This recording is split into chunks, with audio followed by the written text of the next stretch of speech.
we're back.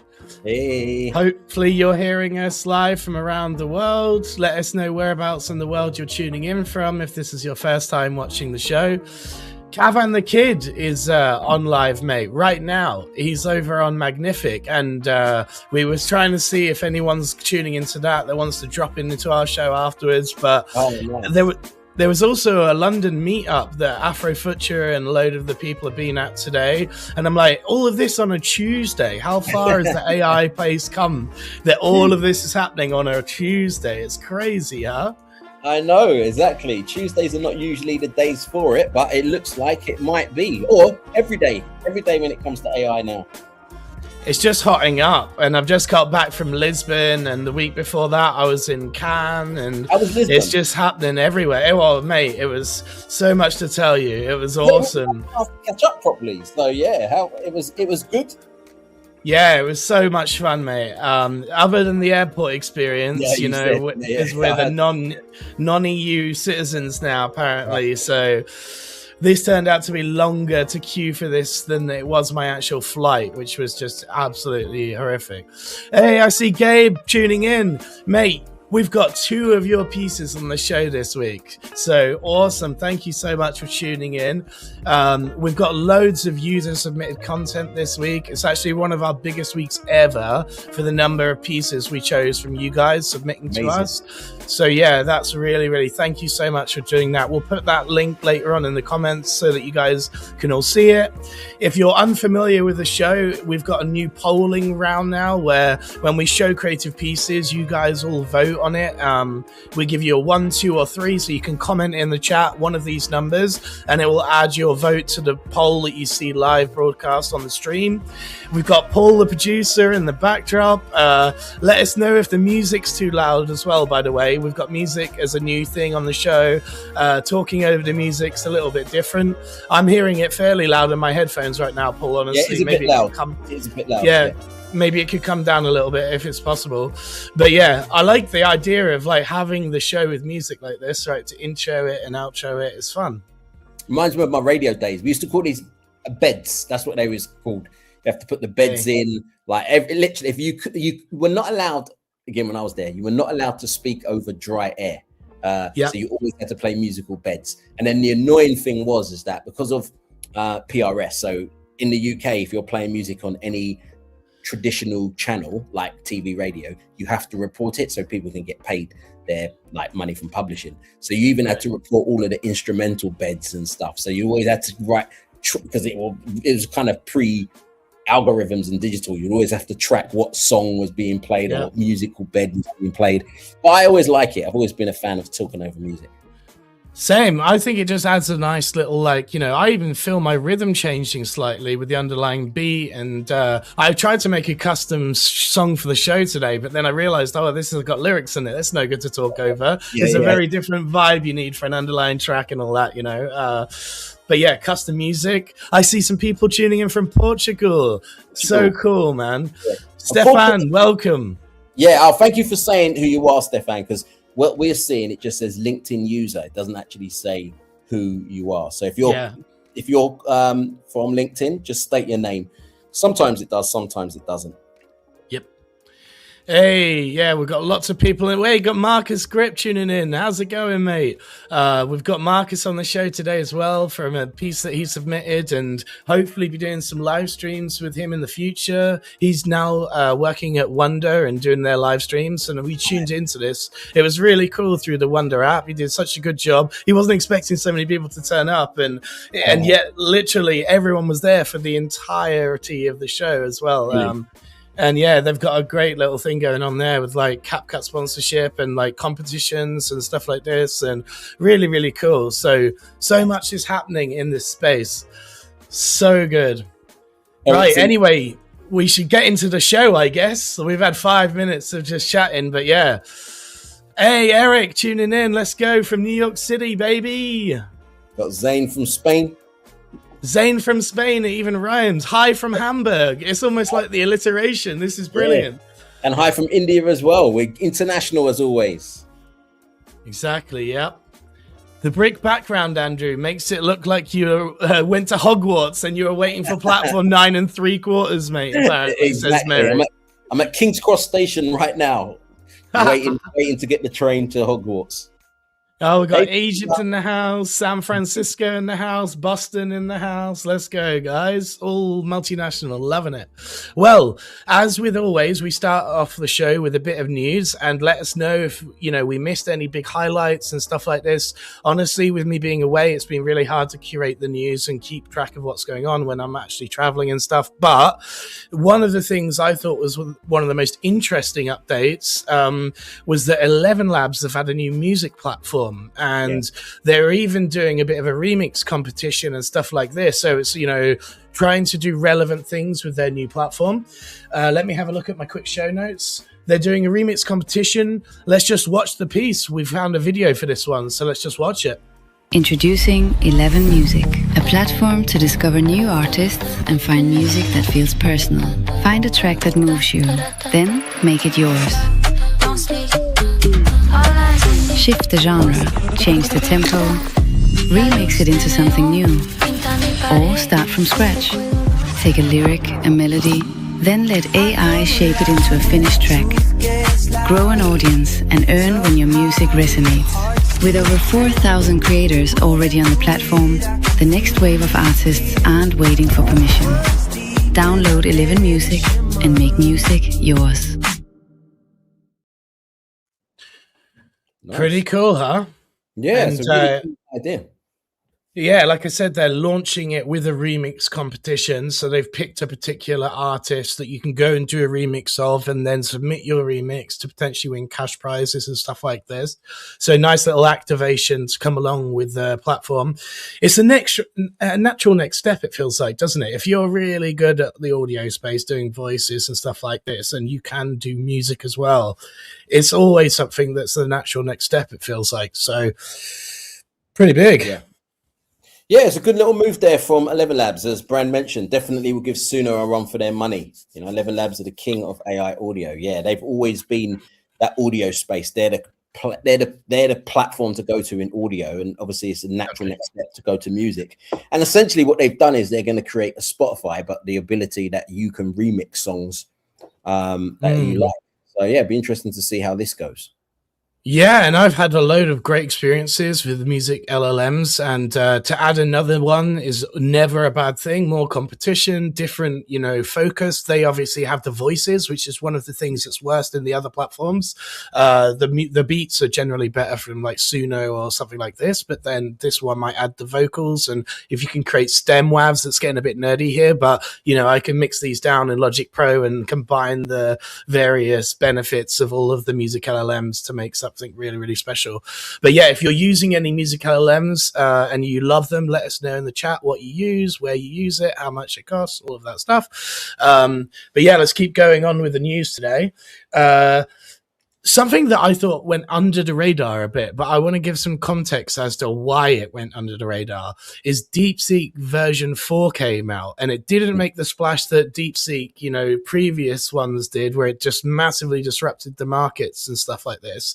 But for a reason that's not really made the headlines, i.e. it's not a state-of-the-art model, it's actually just one behind. Think of it like ChatGPT 4.5 instead of 5 or something like this, right? But it's a fraction of the cost, mate. And I mean literally a fraction, like a small percentage of the Claude and OpenAI context per million tokens. DeepSeek is offering similar intelligence at like 1 to 5% of their costs, which just it undermines all of the bigger market value, doesn't it? So what's your thoughts on this? Like, not so disruptive technologically speaking, but price wise, which is the thing you talk about a lot, massively disruptive, This here, I think, is why the big, especially American companies, are worried about DeepSeek. It's not to do with privacy, it's not to do with your data, etc. That's what they'll say in the PR. But they're thinking, how are they doing all of this? Well, two things. They're either thinking, how are they doing this for a fraction of the cost? And even I think Claude came out saying that they're copying their models, so that's why they can do it at such a like a cheap cost. Or secondly, they're thinking we could probably do it at a much lesser cost, but we need to keep the value of the company high, and we need to make money. So if we start putting the cost down, the value might go down, which like the maths won't add up when it comes to like. So I think that might be another reason why they're not happy with DeepSeek. For the end user, amazing. It's amazing. I personally don't use DeepSeek as much as I would like to, purely because I kind of said to myself, I need to just focus on a couple of large language models because I'm paying for 5 of them at the moment. So I'm like, and DeepSeek is not one of them. I don't want to add an extra one. So what do you think? I think that my general feeling about it is we're coming up to a point now where we don't need more intelligence.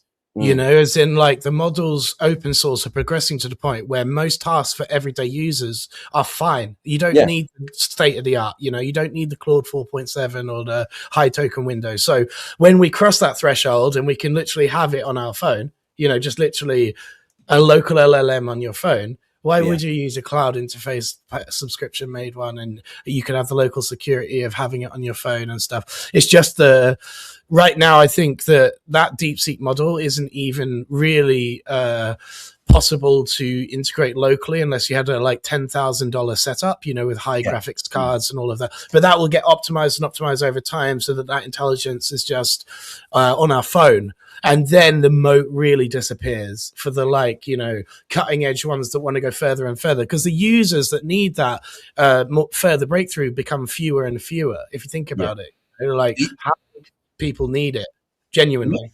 When do you think we'll get to the point where we can have our own large language models on our phone? And when I say we, I'm talking just general public and it's affordable. Yeah. Well, do you think well, you could argue it's right now, but they're very, very small models. It can only do so many basic requests. But again, those things that we do use it for day to day, if you calculated a percentage that could be answered by a very basic model, it'd be a high percentage. It'd be 60 to 70% of the things you ask an LLM don't need to go to the latest model. They can just go to a micro model. So, I would say right now, but as a population, the thing that's always hard with prediction is that Google came out with this white paper that was a compression that literally is saving 10x.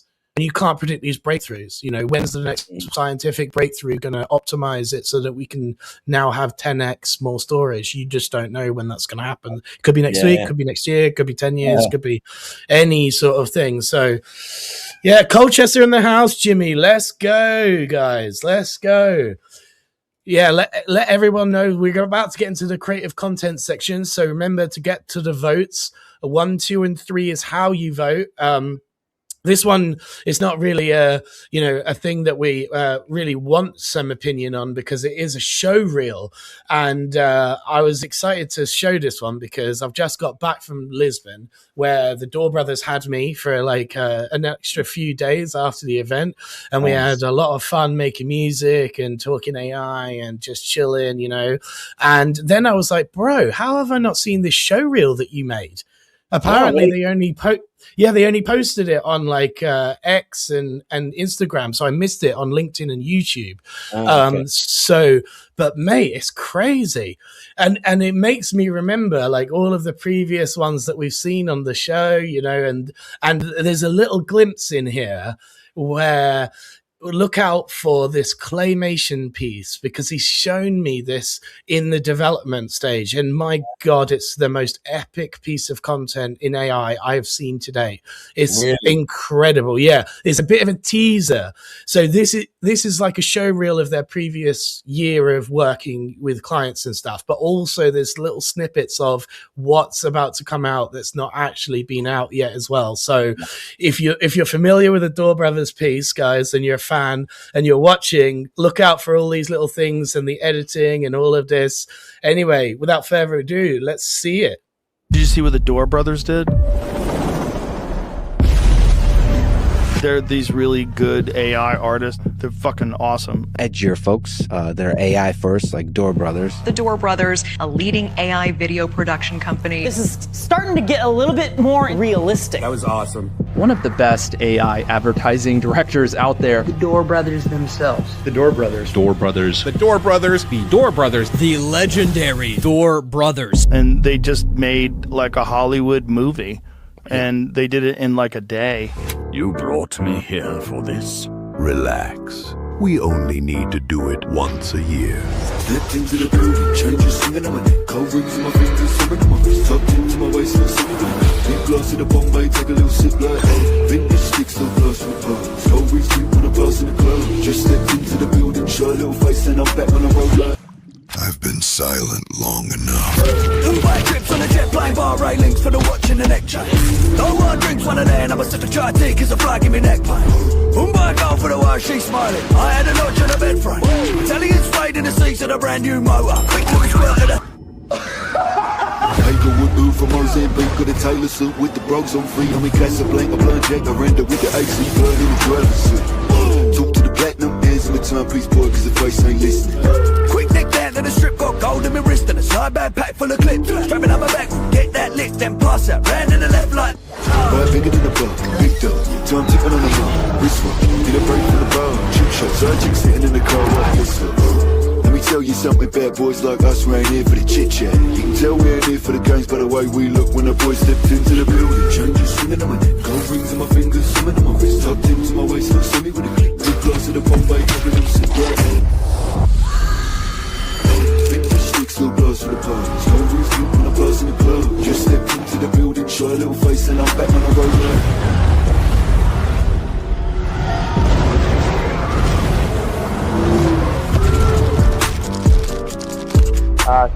Yeah, thanks for watching. AI slop. Total bullshit.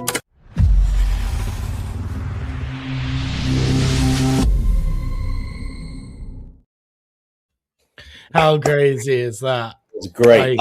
Even that song that it was playing, like my girlfriend just came in just to drop me like a coffee, and then she was like, what's that? Like dancing. Like, what a great that's how you make a show reel. That is how you make a show reel.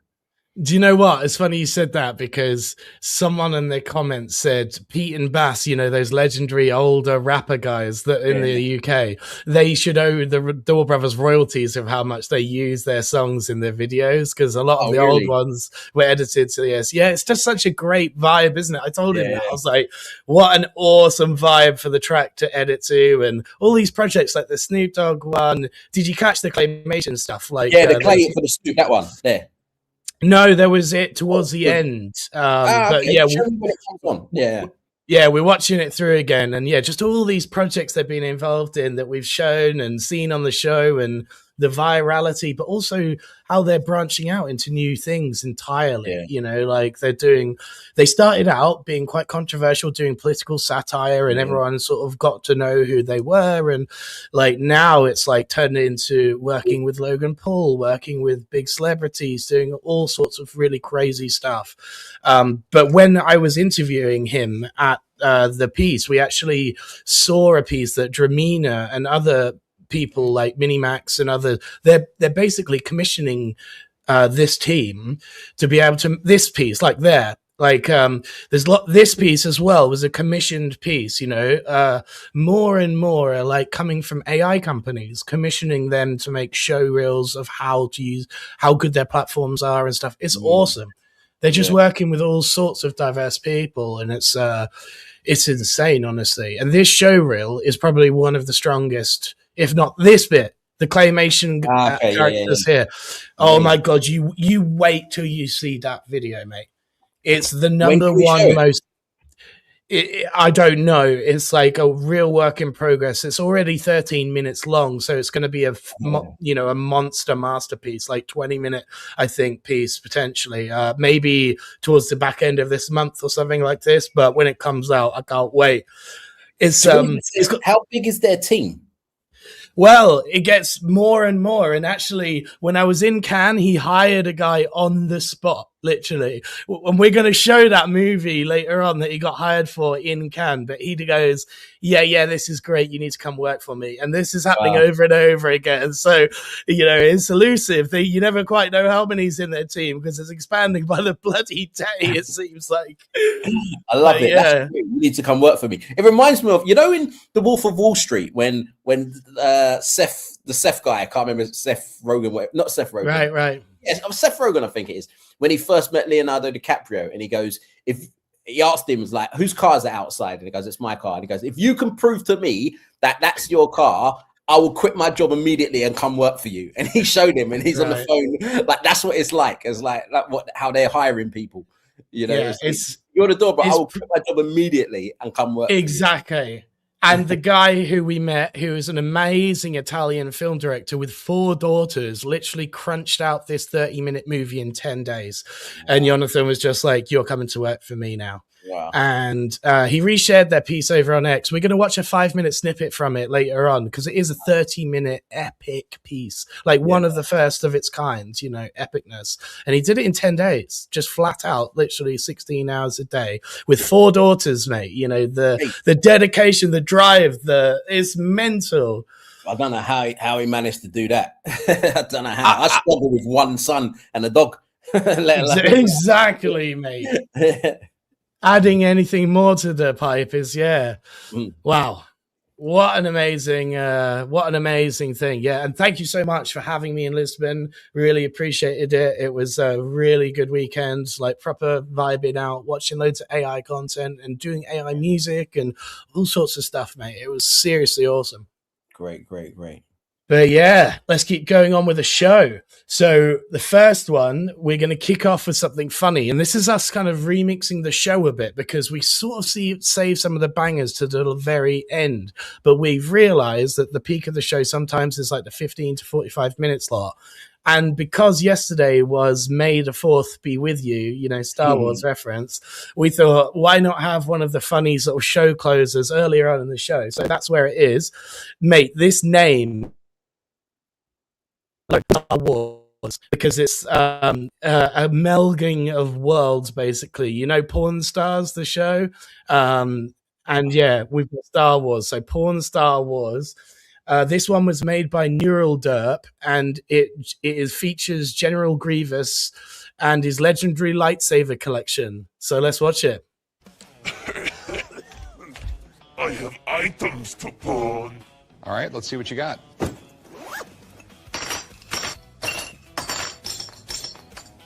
Okay, so these are lightsabers. Correct. So, where'd you get them? Estate sale. Estate sale? The previous owners no longer needed them. I have been a collector for many years. It is a great passion of mine. Each lightsaber has a story, a history. There is a certain thrill to the acquisition. It is rewarding. Right, so this is a pretty big collection. What has you looking to sell them? I have a lung condition. The Separatist health plan does not cover it. Oh. So I must sell my collection. That's rough, man. How much are you looking to get for them? 100,000 credits. Look, I'll give you $50 for them. You fool!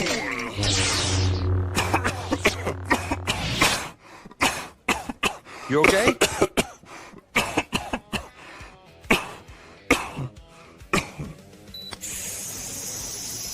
I didn't mean to rile you up with my offer. You were a bold one. I gotta be honest with you, I don't know a ton about lightsabers, and I'm not gonna know what to pay until I get an expert in here. You mind if I call in a buddy to take a look at them? Fine, but quick. I've had sellers get heated in negotiations before, but I've never had one almost take my head off and then need a timeout for an asthma attack. He probably just needs his meds. Hello there. Ah, yes. General Kenobi, the negotiator. Rick calls me in for anything lightsaber, kyber crystal, Jedi, or high ground related that comes into the shop. Those areas are my speciality. So, Obi-Wan, thanks for coming by to take a look at these. Of course. May I? Sure. So, where'd you get all these? Estate sale. The state sale? Correct. Oh, okay. Lightsabers have been the chosen weapon of the Jedi Order for over 1,000 generations. Elegant, precise, not as clumsy or random as a blaster. Oh my! This one looks exactly like Shaak Ti's.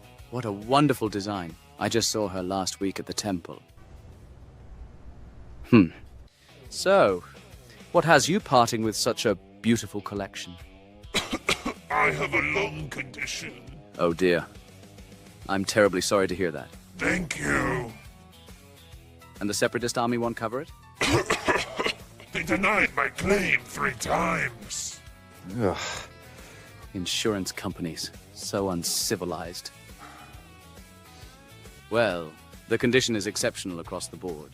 Minor scoring on a few of the emitters, but otherwise, pristine. So what do you think they're worth? I'd value this collection at approximately 150,000 credits. 150,000? Conservatively, some of these would fetch more at auction. Right then. I'll leave you two to it. All right, bye, Rick. Good luck with your procedure, General.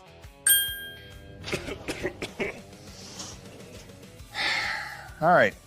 So you heard my guy. 150,000. He knows what he's talking about. Okay. But here's the thing. I take on all the risk. I got to store these, insure them, find a buyer. That costs money. I can give you 75,000. 100,000. 80,000. 95,000. 85,000. Final offer. Not a penny more. Okay, deal. All right. I'll check you out right over here. A few moments later.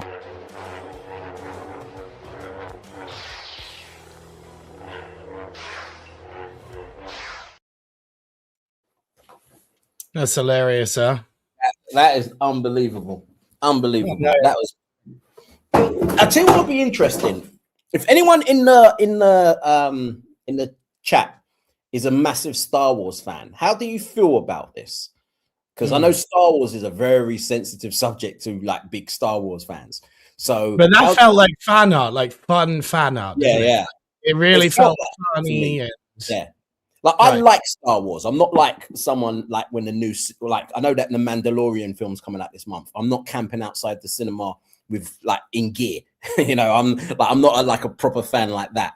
But I do appreciate that, and I thought that was really, really good. And someone in the chat said, "Where is it?" It said, "I wonder what tool they use for this." And then someone also said, "Is this fully AI?" Because at first I was like, "Is it just taking clips from the porn stars and then just mixing in the AI with it?" But then he started saying some things, and I was like, "Actually, he's not." No, definitely. It could be stills from the original show and then video to video transfer and image to video. Actually, it's multiple platforms is the answer. I know because we shared on LinkedIn a version of this where Frodo was trying to sell his ring, you know, and this is kind of like a format that's been done before virally. But how hilarious on Star Wars Day, you know, May the 4th, that this was the thing that was posted from Neural Derp. Go and follow over there to see if they actually show exactly what platforms. I think that one, but get subscribed to the newsletter through Luma in order to get the links for everything that we're watching in the live show and stuff, so that you can go do your own follow-ups about what platforms were used, etc., if the creator actually reveals it. But otherwise, I know that the Lord of the Rings creator did reveal it, so there is a tutorial out there to be found. Lots of ones coming in for this one, hilariously. Fans of both, so really great, great meshing of shows, huh? But the name, like Porn Star Wars, it was just genius. Paul said this, and I was like, and the content's just as funny, you know, all the interactions, it's very watchable, hilarious that he's selling all the lightsabers and the script writing and the video, they all look real. It's kind of spooky how real they feel. So how they got around the copyright, you know, of these characters and stuff, that's the other potential. That's what I was thinking. It's like, this is great, but how did they...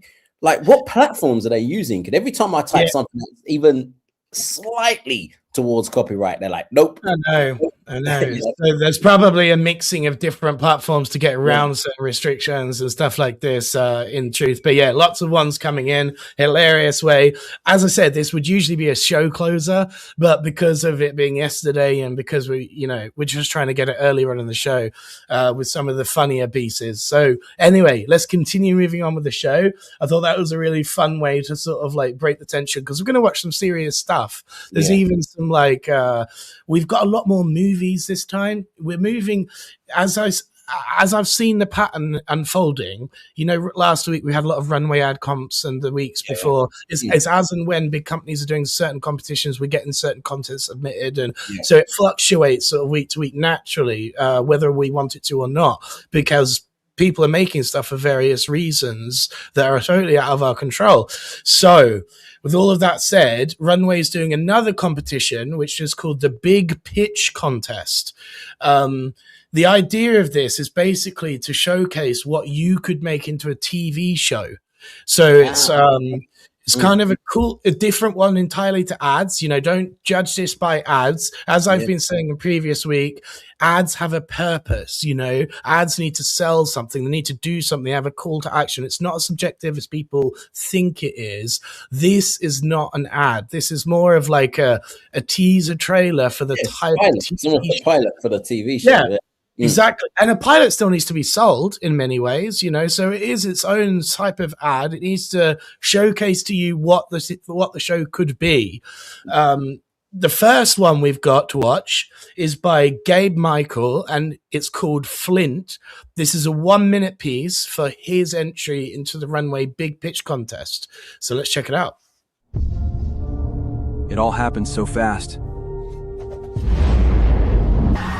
The collapse. Oh, what's happened there? That did happen fast, yeah. It's come off. Oh, I think we're just having a bit of a technical issue with it loading in. Hang on. It's all coming happened back so fast.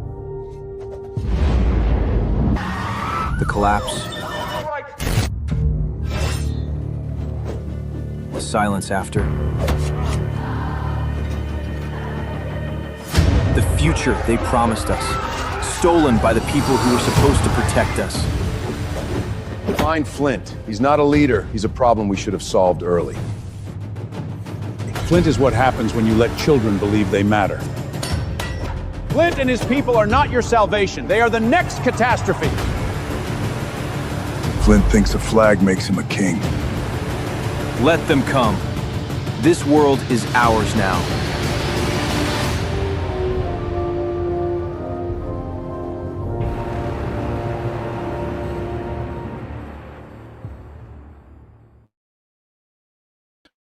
Crazy, huh? Yeah, I think that was I like it, but here's the compliment sandwich.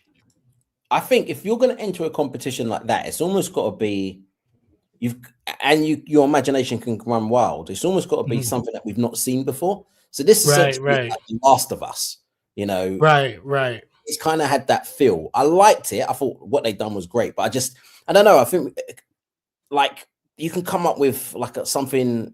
I think for me, if I was a judge, I'll be looking for something I've not really seen before, or something an original premise, really good spin to it. Yeah. So that for me is the only problem. But other than that, I like these type of shows anyway, so I'd probably watch something like that. I like it. So you're the type of user to watch something like this. I generally don't watch these type of show, but I appreciated it for the art, direction and the overall continuity and the sort of like the teaser element to it, because that's all of my judgment for this is, how much do I buy into the world and how much did that character work? And is it teasing me into watching the overall thing and stuff like this? And with ads is the same thing. How good was the premise? How good was the execution? How good was because last time we saw the music elements are one of the most important in the audio elements. And if that doesn't quite live up to the standard of the premise or the execution, then for me, it's just slightly, could have been better with the audio side, but the audio here worked. It worked really well, and the visuals worked really well. But as you said, the premise itself wasn't maybe a completely original new idea that's not like anything you've ever seen before. So you'd like to see AI sort of push the boundaries a bit in the premise area. It's not so much the AI. Hey, we got Blacklight tuning in. What's going on, man? Thanks for tuning in. I think it's getting to the point where the value of storytelling is going to go up higher and higher and higher. And I think that's the real value. So it's not so much the AI, it's coming up with that creative idea that tells an amazing story and then put an AI lens over it. And I think that's going to be the value. And I think he's, again, great premise, great idea, but I just felt the story was just not there. He's so prolific that we've actually got 2 pieces from him this week. And thanks for tuning in, Gabe. I can see in the comments. No worries at all, man. And thanks again for, I said this week is one of the weeks when we've got the most curated content of all weeks, mate. It's really so many people that watch the show are making it into the overall curations which we're doing from the wider internet, which just goes to show how talented the people are that actually watch this show. It's kind of nuts. And Afro Futcher told me earlier she's at a London event, so can't tune in, but gonna watch on repeat afterwards, and yeah, it's incredible. Hey, let's go. And we got Marco tuning in as well, who's another one that's made the feature list this week and was the Door Brothers acquisition. He was the literal guy in Cannes who was just like, right, I want you. You're coming to work for me. Yeah. The 4 daughters. Yeah, exactly. 4 daughters, Marco. The passionate Italian man of filmmaking that literally was bleeding for his passion 10 days straight to make this 30-minute epicness. It was crazy, man. I met so many cool people in the last couple of weeks. It's really, really exciting. Europe is on the map, baby. We just got to get this EU stuff sorted out because it's just killing me with these lines in these airports. It's that's not going to be sorted out for a while. I know you guys need to get to London. All you Europeans I'm meeting that are tuning in, you need to get to London because us getting to you is going to be a little bit more difficult. That whole Brexit palaver kind of messed everything up. What an absolute mess. Anyway, going on, this next one we're going to watch was by the previous winner of the runway competition. Remember Laszlo Gal, the one that made the Porsche behind the scenes ad? He also won the runway competition as well. So this is his entry into this new competition. And I've got a little bit of a prelogue here. So in a world where an AI platform generates episodes from real life moments, what they call jump starts, a young man named Jason tries to use the technology to create an authentic and honest show, only to discover that the platform never stops recording. So this piece is called Jump Start, and it's by Laszlo Gal. Let's watch it. In the future, your life is season 1. Seriously, Jason, you have to try this. Just put the lens in, live your day, and tonight you have your own generated episode. So you can generate anything? It needs a seed, something real to grow from. We call that a jump start. You do something small, a gesture, a line, a moment. Then the platform extrapolates from there. The Wade twins, the extreme sports guys, they do small jumps at safe locations, and the AI creates those insane stunts you see online. Or August, the platform generates the other actors, the sets, the whole world around him. He's a one-person show. Turns out my backup plan also needed a backup plan. Or Chloe. Well, you know Chloe. I'm not sure, cowboy. Wait, are you recording this? I don't know, man. I think Maya wouldn't like it at all. Do you really want to do this? I just want to be myself. That's it. No performance, just me.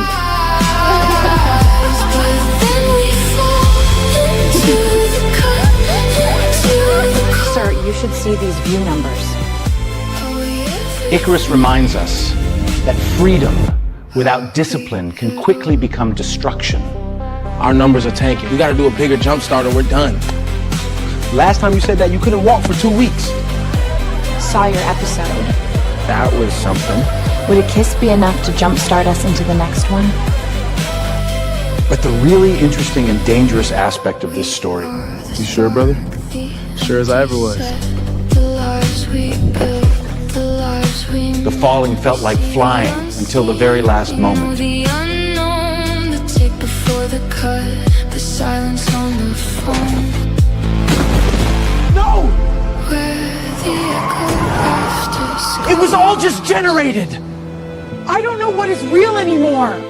the gap between our lives and Authorities have made the first known arrest based on a person allegedly dreaming about assassinating the president. Assassinating the president. Did you plan it? What did you dream?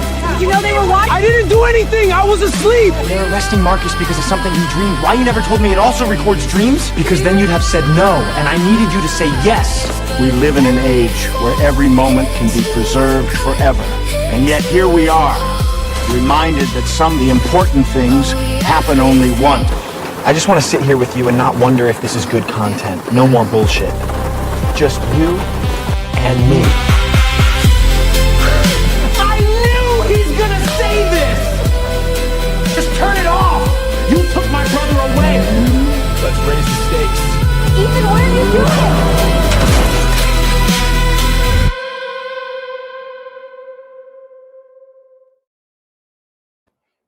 Man, That's what I'm talking about. That's what I'm talking about. That is, for me, an example of using AI, a story that's not been told before, that is like really, really good. Like, I really like that. It's got that Black Mirror vibes, but I thought that was brilliant. I thought that was really, really good. And it doesn't surprise me. It came from the guy that had that idea for the behind the scenes thing. Yes, exactly. He started so much of that, right? Like that's a lot of people have used this fake behind the scenes AI trick that he first started with this Porsche ad, and he's a great storyteller. He's kind of made for these competitions because he's prolific too, you know, there's this certain like answering the brief, and this as a show, again, remember guys, when voting on this, would you watch the show?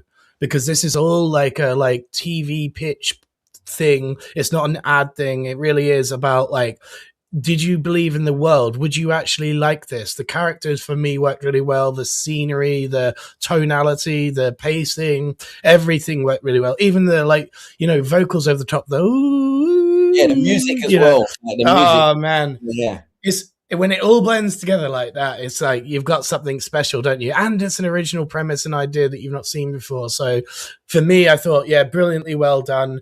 But it's not for everyone, as I appreciate, in the last show, it's not my type of show, like this one, I could see me watching it potentially.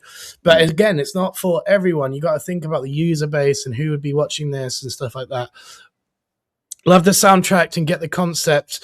There's as I say, everyone's going to have a different opinion. It's like when you tune into Netflix, everyone's got a different Netflix, don't they? Like my wife's version of Netflix looks nothing like mine, and then our kids' version looks nothing like that. And it's all, everyone's got their own playlist. And this is a hard sell because it's like, trying to showcase a show that needs to be both popular with the mainstream, but also for your type of, it's a really hard brief to enter, honestly, this one. So I think the concept of the brief, I think, is a great idea. It's a great idea, isn't it? It's very difficult to when you actually think, because the only thing with something like this, if I looked at that, if I was being super critical, I'd be thinking, that trailer's told me a lot. So I would want to follow. Let's say there's two black guys that were jumping. All right, I know that one of them dies now, just from watching it.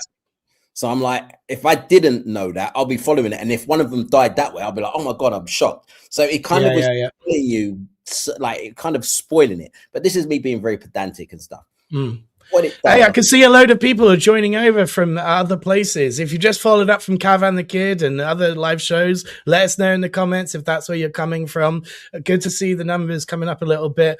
Like and subscribe if you're new here, and let us know if you're joining in late, where in the world you're tuning in from, and all of those. I'm doing the YouTuber thing here, but we've got some new faces I can see joining in live. So let's go. We need this show to more people, and there's so much happening in the AI space. It's hard to compete, honestly, but crazy, huh? Crazy stuff. So much is going on. Exciting. You can both like and subscribe us on YouTube and Luma. If you didn't come in through Luma and you're just seeing the YouTube link and being sent in a WhatsApp group or something like this, then we had a Luma page where we have a newsletter that will show you 24 hours after the show. And we do regularly do these on Tuesdays. The last one was on Friday. That's because I'm traveling a lot. But yeah, in the future, we're going to be doing them fully on Tuesdays. This is the link to sign up for the Luma newsletter so that you can get the show notes. A lot of the comments come in. Can we see the links for this? That's where you sign up to get all of the links. We have a full system for this. It takes a lot of time. We've been doing this all day today, getting these links ready and everything for everyone. But yeah, it's finally now in a place to do.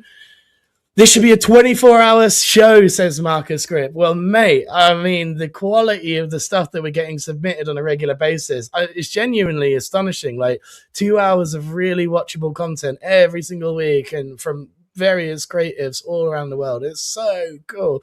And think about this, 3 years now we've been doing this, 3 years, and the show just got better and better. Remember the old days of Dave Clark and everyone where we were watching pieces that just physics were all over the place, but it was the concept. We believed in the concept so much, and here we are with Sea Dance and all of the action and all of the amazing VFX, and it's crazy how far we've come. Yeah, even when you watch the Door Brothers, like that show reel, and there was the know, man, and it was like that was what 2 years ago, probably that when he showed that, or Snoop, a year and a half ago. Oh no, yeah, definitely more than a year and a half ago. So again, it was like looking at all of that and just seeing how far, and they're the top, how far they've come. But again, you're just seeing the quality, you know. Featured on Joe Rogan 4 times, which many would argue is the biggest media platform existing today, you know, like the Joe Rogan show is the show now. Like Saturday Night Live lost out to him a long time ago in terms of raw numbers. Like, so yeah, it's awesome. Hey, we got You the Best, Chris, come in.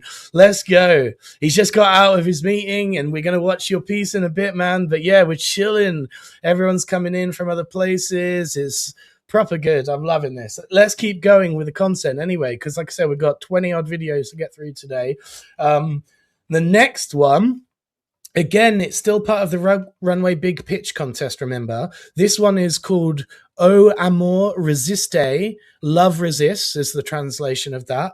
It's, I'm going to butcher this name, it's by Caxis Silverio, and it's a Brazilian drama series set in Rio de Janeiro following Marcus. Marcus is a gay teenager navigating love, loss, and identity in a world that keeps telling him he shouldn't exist. Really like that sort of premise. Let's go. Esse ano eu quero ir por orgulho do seu lado, sem se esconder. Quando eu tô com você, eu não tenho medo de nada.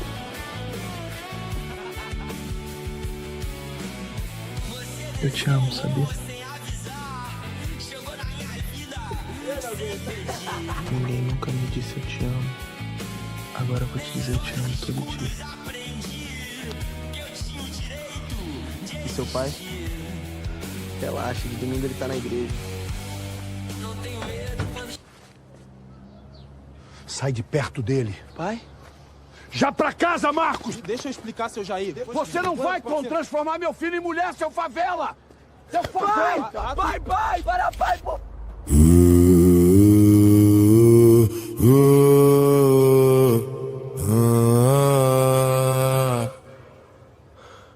Renato.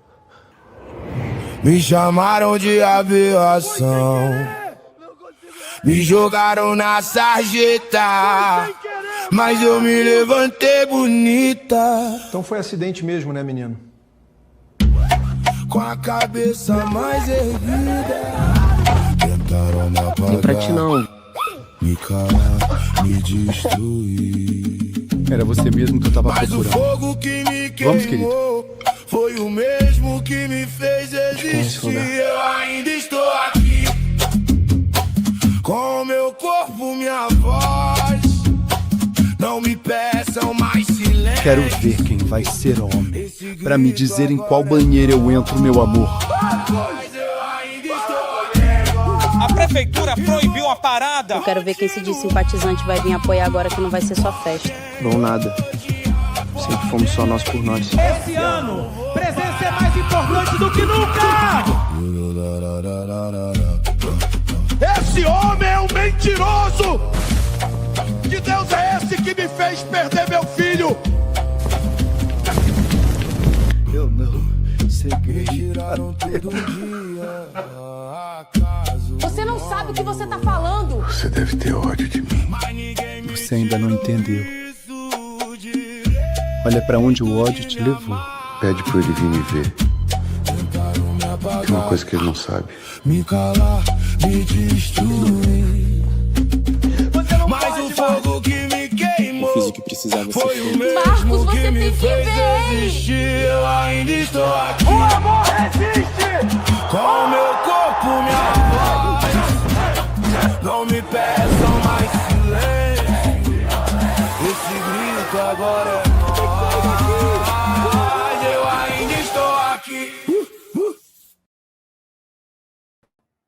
I love the aspect ratio on that one initially. Like feels cinematic, doesn't it? And it felt like I was transported to Rio de Janeiro there. You know, the music, the vibes, the pacing, or the tone, all of it. Like you really did feel transported there.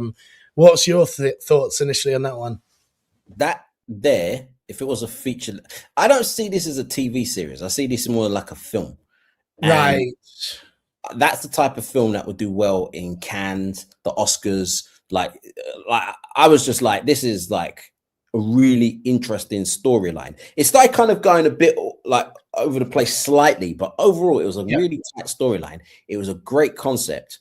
And I really liked it. I could see you really focusing in on that. I was too. I was like really, you know, sitting like really trying, because obviously when you've got the translation and you've got, and that's I think that's the authentic way to do it though. You know, keep it in your native tongue, but have great English like captions that don't distract too much from the visuals. And it's a hard thing to pull off, isn't it, when you're doing it like this? But lots of ones coming in already. Like, make sure you vote. Just a reminder for anyone dropping into the show, we have a live voting system where you can vote via 1, 2, or 3. 1 if you thought it was awesome, 2 if you thought it was okay, and 3 if you thought it was not for you. Very well crafted, Marco is saying, and he is a very good craftsman. So if you're getting appreciative, you know, comments from the other genuinely awesome AI film directors, then you know you're onto a right path. Genuinely, a lot of people were saying City of God vibes. We had that scene when it was like this, like City of God, one of my favorite films. People talking about the emotion as well that was really portrayed through that. And that was one of the big things we saw last year, wasn't it? This is emotionless. It's AI slop. This is like the opposite. It's like really in-depth characters, really like, you know, raw sort of like people. Yeah. Amazing. I'm so glad that I think Paul picked this piece, and we saw various others, and no doubt others that have been doing, you know, big pitch contest. Submit yours for next week. We'll put a link to do this. Obviously, again, like and subscribe so that you can get in the full ecosystem for all of the future shows. And so you get, you know, the newsletter will send a reminder each week. If you're making stuff, here's where to submit it and how you can get featured on the show and stuff. By the way, mate, I've been sort of teasing. You remember when you did that like reveal of your like jumper and what it meant? If I just show you this bit here, can you guess what's on my t-shirt just by that little bit there? Or do you need more of a tease? I need more of a tease. Okay. What does everyone think is on Chris's t-shirt? The Wu-Tang Clan. I say the Wu-Tang. I showed too much. Damn it. So it's the Wu-Tang Clan. I just realized in the green room I was doing this. I was like seeing little bits of my shirt on the thing. I was like, oh, that's funny. You know what? Going back to that film, that's the type of film that could get commissioned. Like somebody could see that and be like, right, I know it's just well, even though it's TV, but I think somebody could turn around and say, like, how can we commission this into a film? Yeah. So, and I agree with you. I don't think it's a TV show. It's more of a short film for me as a premise. So, you know, it's just good to get on the back of like a competition so that you could potentially get a bit more of a platform than just posting this, have a reason to do it and a deadline to do it as well. Yeah. So it makes a lot of sense to get it out. Yeah. Anyway, let's keep going. We've got now a section for real ads. And by real ads, always I premise by saying, yes, they're AI generated, but they've been commissioned by the actual brand they represent. represent. The difference being with a spec ad is that it hasn't been commissioned by a brand that they represent, necessarily. So it's not official brand work. You can sort of do whatever. When it is real official brand work, you've got to remember there's a very different client interaction with the agency. There's a lot of back and forth. It has to be on brand. It has to do certain things. So with all of your judgment on this next one, remember these are real commissioned ads. This one is for Saffron Home Ad. And it's an Indian producer called Chantan Sa. And the production company is called Woohoo Media. So it's got quite a few people involved in this, as generally client work does. This one is 78 seconds. It includes 11 characters. It had 0 location scouts. So that's a note that they made. 0 weather delays, 0 crew coordination, 2 weeks from concept till final cut. So let's watch it with all of that in mind.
Blimey, it's so much different when it's real client work, isn't it? It's the RoboArm stuff though with the camera effects was really, really cool. The sort of like following the cashew nut and whatever. Yeah.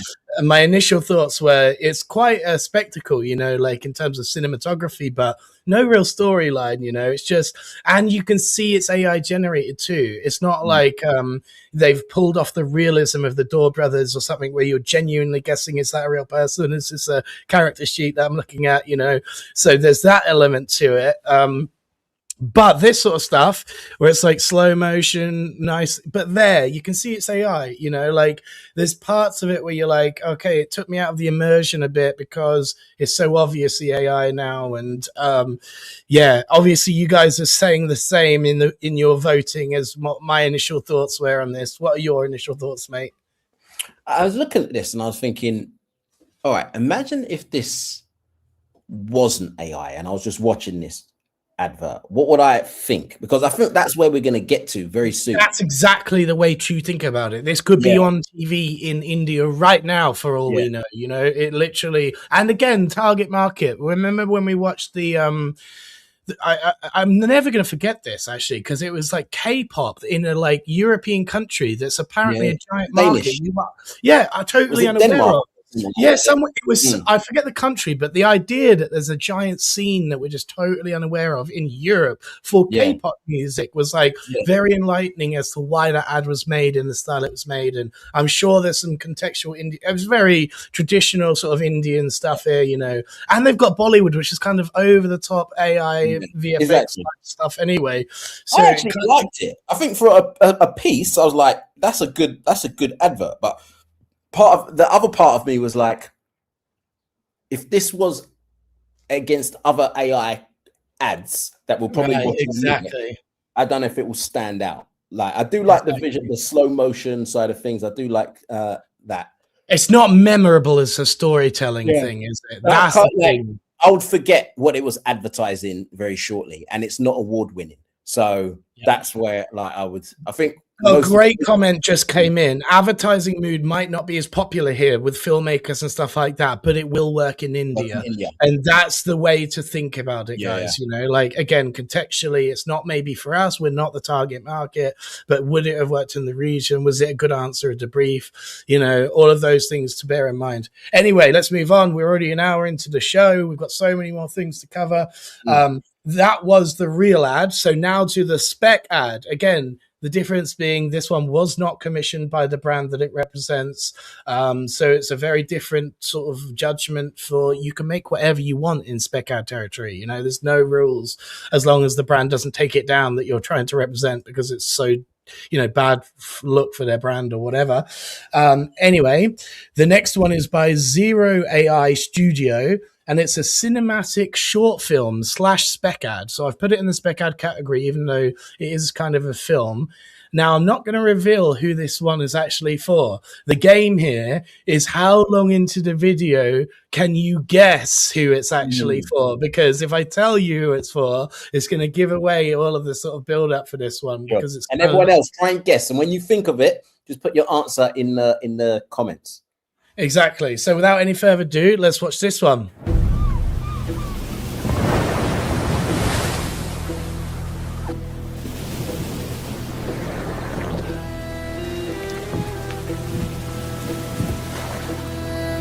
Bring us luck, little monster.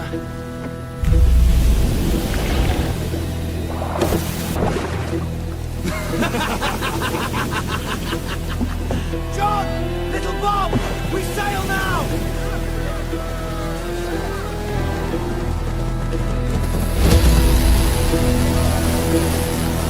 Tomfunari.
Mary, you were so early at guessing that. I'm going to give you a real shout out here, like really early on. The first guess was absolutely on the money. I didn't know if people would know this brand as well. So yeah, clearly they did. I love that you also guessed nasal spray lol as your second guess. Oh God, that was pretty intense. Pretty hilarious, pretty awesome, pretty all over the place. What did you guys think? Let us know. Someone was asking earlier how you vote. So 1, 2, or 3, just type this in the comments and your vote will automatically be applied. You can only vote once per round.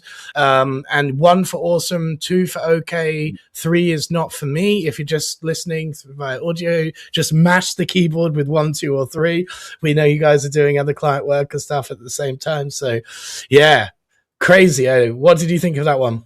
Yeah, I like that one. I thought that was really good. It was just a tad bit long. But yes, I think the length could have been cut down a bit too. Yeah, but big shout out to Mary, the Canadian girl who knows her rum. She got that. Yeah. I didn't know, to be honest. I didn't know. Did you not? You didn't guess. But then it made me think to myself, this could be for anything. So some people was talking about perfume. It could be underwear. It could be you never know. It could be a car ad. It could be nasal spray. It could be like Parker pens. Like it could be so many different things. But yeah, again, it made sense when you said rum, and it's like, okay, that makes sense. So as a good ad. I like that. What do you think? Hey, we got Big Al tuning in, and John Alexander saying the VFX shots were the real strength in this one. Could have been a car ad someone else is putting. I thought it was great. The VFX saying that, but that's what I mean. It could have been some random all of a sudden the cars on the deck. So like it could have been anything. The VFX was truly impressive, huh? It kind of reminded me of Uncanny Harry's piece. Remember we watched the H.P. Lovecraft story? It's similar sort of Kraken type thing, but this one obviously is, instead of like a proper story, it's an ad. Like it's just, as you said, it could have worked for many different purposes, this particular thing. It was just so well shot. Getting lots of ones as well from everyone watching, which is just a testament to how strong it was as an overall piece. Anyway, so we're now into the new section. We've just done real ads. We've just done spec ads. Now we're into the films and anything else we thought was cool this week section, which is honestly, like I said, some of the best pieces that we get submitted, because everyone's doing all sorts of things these days. It's not just ads, it's short films, it's music videos, it's all sorts of crazy stuff you guys are getting up to. It's really, really cool to see. We have, I hope he's still watching. As I said, Door Brothers first, when they first saw this live in Cannes, we were all watching it together, and even without good audio, mate, I didn't have my little Bose speaker, which I normally take everywhere with me, so that we just watched this with bad audio. So it's going to be cool to see it with like the proper audio experience. We're going to watch the first 5 minutes of this piece, but it's actually, like I said, a 30-minute long piece, so you can go and watch the entire thing on YouTube right now, and sign up to the newsletter so that you get the link for this. But Holy Grail is what it's called, and it's a comedy set in Renaissance Florence in 1503, which I thought was a really interesting sort of time period. It's by Marco Maggio, I don't know if I'm pronouncing this right, but he's the most passionate Italian film director and the nicest guy. It was written and created and scored and edited and all of this by himself alone in 10 days. Wow. So yeah, entirely AI generated, because he's been getting questions about this, were there real actors in it? Were there not real actors in it? No, it's entirely AI generated. With all that being said, let's watch it.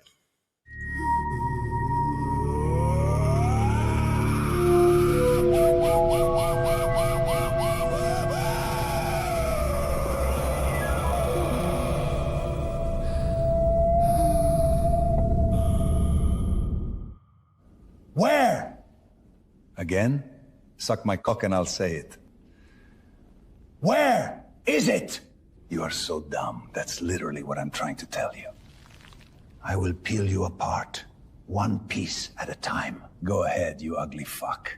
Then hand your own balls to the Pope instead of what he's looking for. You think this is a game?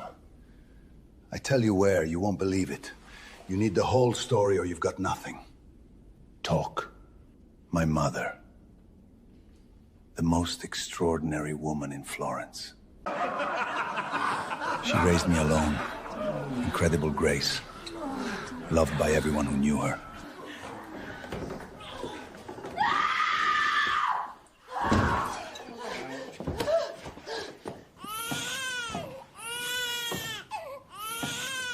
Our home was always full of visitors. She was very popular.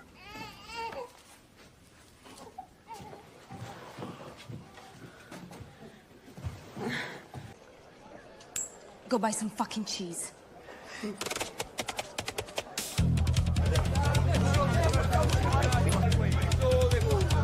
I was a sensitive child. Very delicate hands. I just needed direction. And then I met Orso. Best thing that ever happened to me. Right. Don't tell him I said that. You filthy little shits. Belong to me now.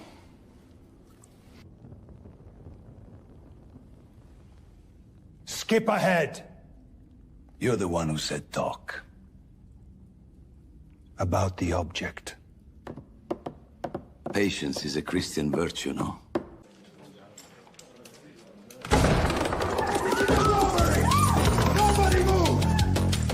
20, I had a certain reputation.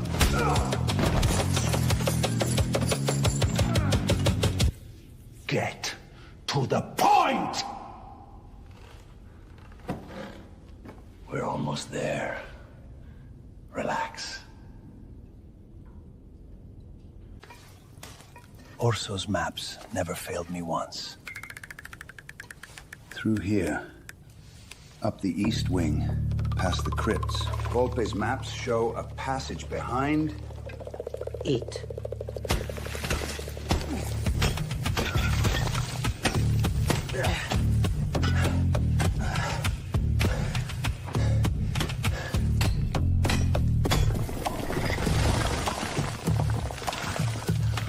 Holy shit! We found it!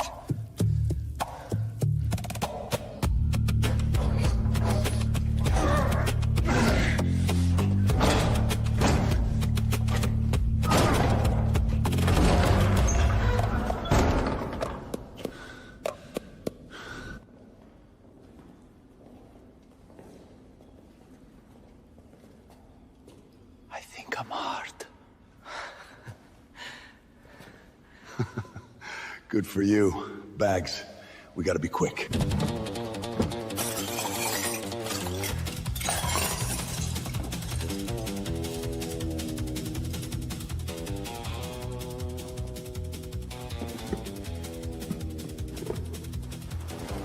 Jaco, we feel the reach. El Tieri. Marco!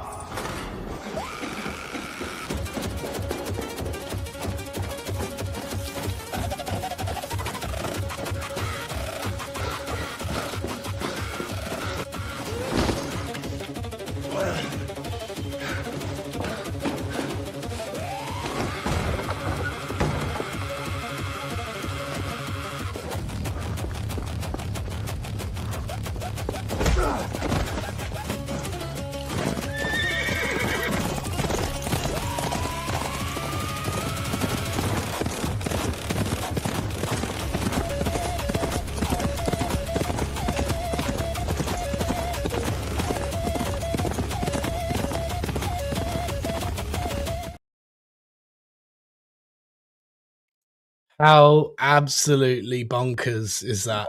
Or single creative could make this. And I'm seeing lots of people asking about the 10-day part. Yes, like I said, this is a 30-minute piece. I remember we just watched a 5-minute sort of teaser trailer almost of the full 30-minute piece. You can go watch now on X and YouTube. Make sure you like and subscribe to the newsletter, and you'll be sent the link for this tomorrow. But yeah, it's live to go watch right now on YouTube as well. Absolutely incredible. Huh? You know what's insane is we didn't even get to the bit that I thought was most impressive yet, which is, I'm not going to give away, but there's a phone involved and there's a futuristic sort of AI built into it, and it's really insane how far it goes, this story. But yeah, awesome to see the love from the community pouring in about this piece as it was going on. Also, the intenseness was turned up to 10 in some of the scenes. It was so good. Also, he made some of the tracks in Suno. I literally saw his Suno playlist and stuff like this of making some of that crazy EDM. I love the juxtaposition too of the like intense EDM in like this period of time, which is so far in the past, like again, but the storytelling and the characters and the narrative is so freaking good. You can see why they hired him, right? Yeah. I was about to say that you can tell that why he got hired on the spot. That was a really good piece. I thought that there was just little things like the bit when he came out of the room and the guy was by the horse and the way he kicked the guy and then jumped on the horse, like little things like that. I was just like so impressed with.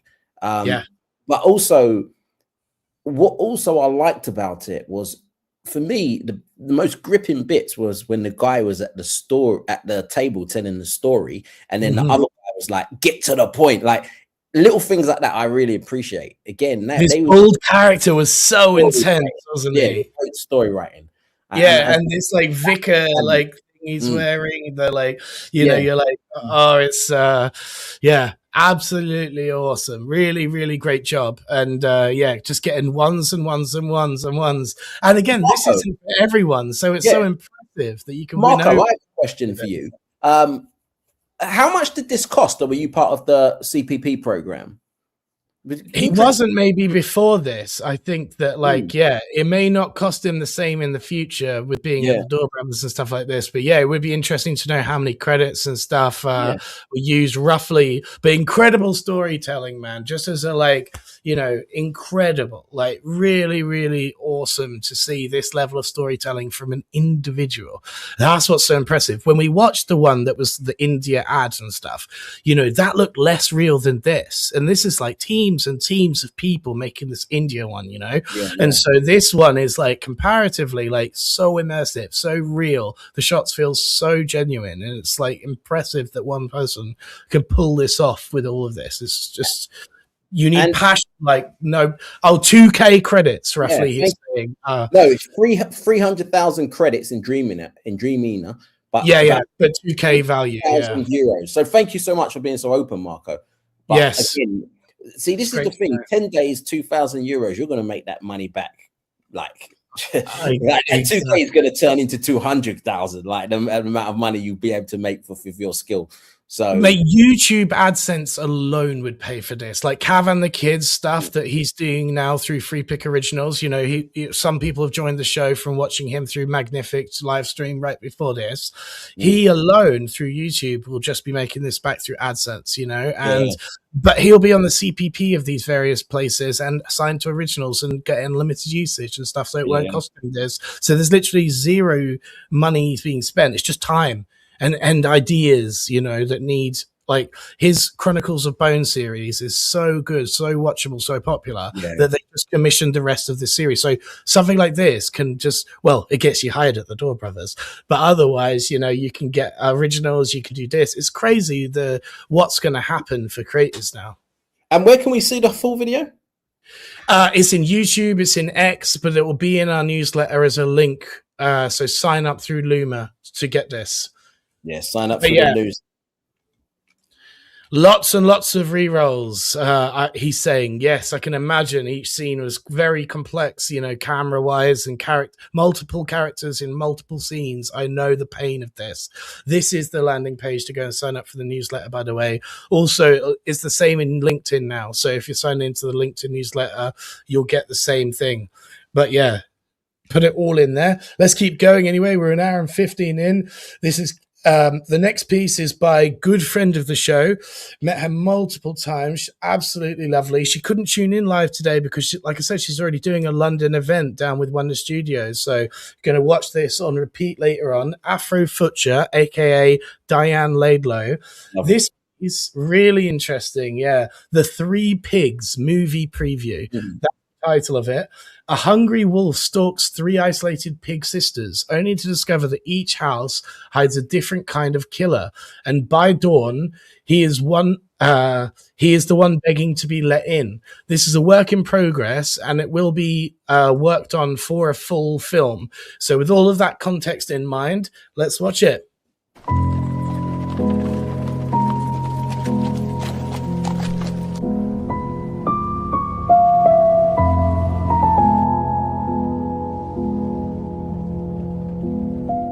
There was once a woman who raised 3 daughters in a house that was never quite a home. Hear our prayer.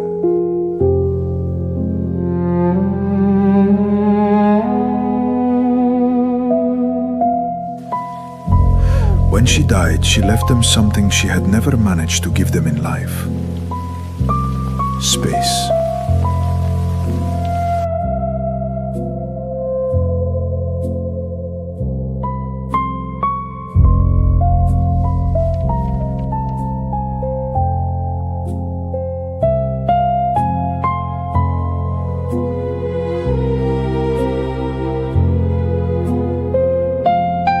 Each daughter took her share and built a life that felt safe to her.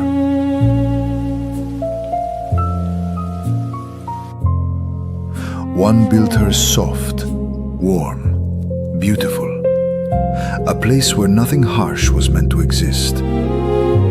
One built hers carefully, ordered, precise, a place where everything had its place and nothing was left to chance.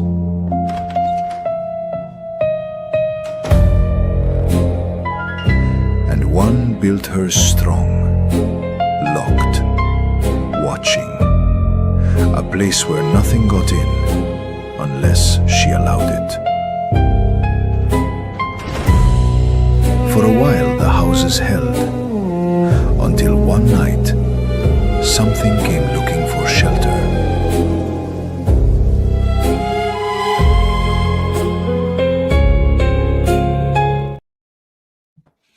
Ha, crazy. I told you we have to sort of open the show with some light-hearted stuff because it's going to get darker. You know, people are making all sorts of stuff. The tonality and the sort of color grading from this one from the start, and the music was just absolutely perfect to fit the vibe and the tonality of all of this. You know what? She should enter this into that Runway TV show. I agree. That's a TV trailer because it's like, all right, well, kind of like what happens next. Like, I agree. Yeah, she should have done that. That was really, really good. By the way, everyone, when it comes to the voting, when Paul puts the poll up, then put 1 because then it will. Yeah. Only when you see the poll. Good point. Before that. So once you see the poll come up, then put 1 or 2 or 3. Yeah, that's right. Great point there, mate, because I saw some ones coming in before the poll. So when you see the poll live, then start adding your numbers. And then when the poll goes down, you know, essentially it's the next round. But yeah, everyone's saying there, like, amazing style, amazing music, just totally awesome. Each pig had its own distinct face, which was the most interesting part, and character, you know, which is, again, so far we've come in AI that now we can do this, pull this off. Someone also said earlier on, similar color grading to some other stuff we've watched, you know, like this. Yeah, I think Paul's done a really good job there of like matching, you know, almost the like vibes of the last piece that we watched. This piece, you know, like it's like a continuation of the vibes. So we're going to mess a bit with the show format in terms of, we used to do it like news, ads, films, yada yada, music videos, but you know, I think it's better this way, you know, to fit this way. It's nice and we just kind of goes around. What I would say is that, remember before we used to always talk about consistency and faces and how character consistency. We don't really talk about that now anymore because it's almost expected. Like if you look at pretty much everything that we've done today, the consistency of characters has been across all of them. So yeah, exactly. If the tools now are at a point where the storytelling matters so much more because you just expect the consistency. It's kind of you instantly go away from something when you don't see the consistency. You know, like because we know it's possible. We know even individuals can achieve this, as we saw from Marco. You know, literally pulling it off for 30 minutes is absolutely wild. Actually, to be honest with you, considering what it would have taken just 2 years ago. Like teams and teams of people and multiple tools and multiple expertise. Now one guy can just sit and do this, and it's incredible. Like the storytelling potential for this year is the biggest we've ever seen in the AI video space, and it's just going to get better and better and better. If you saw some glitches in that one, by the way, sorry about that. That was the original file we downloaded, so potentially there were some issues with that. Just being told there was rather some glitches in there, but hopefully it's not too bad. Let's keep going anyway with the show. So the next one we're going to watch is called 1000. It's by Justin Huntkapahatin. I'm terrible with names. This one's a short film. It's 9 minutes in total length, but we're going to be watching a 5-minute version of it. The premise of this one is that on the edge of New York skyscraper, a seasoned crisis negotiator faces his most challenging rescue yet. What begins as a desperate plea to save the life turns into a deeply personal reckoning with his own past. As I said, this is a 9-minute piece, but we're only going to watch 5 minutes. But we do know the tools that we used in this one were Kling AI, Minimax, Runway, Sora, and VO 3.1. So with all of that knowledge, let's check it out.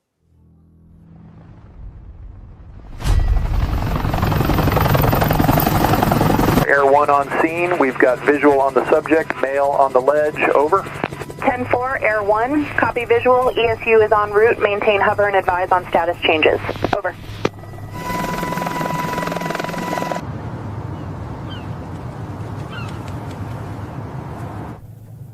Emergency call. 1056 on 5th and 52nd. Male subject on the rooftop. All units respond.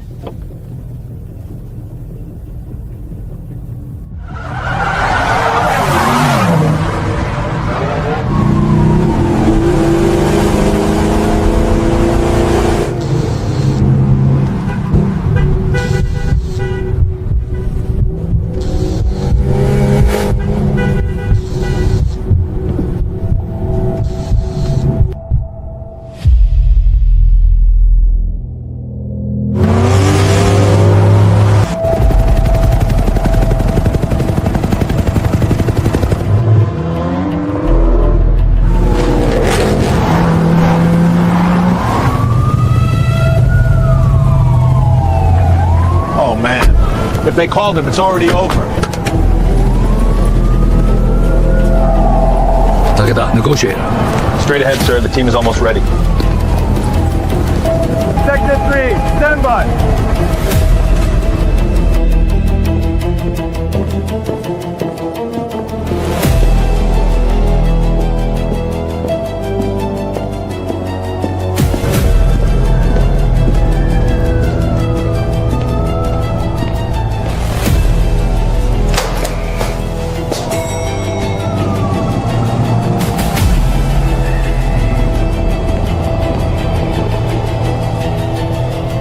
Once up there, we secure the perimeter, then you take over. Hey, wait!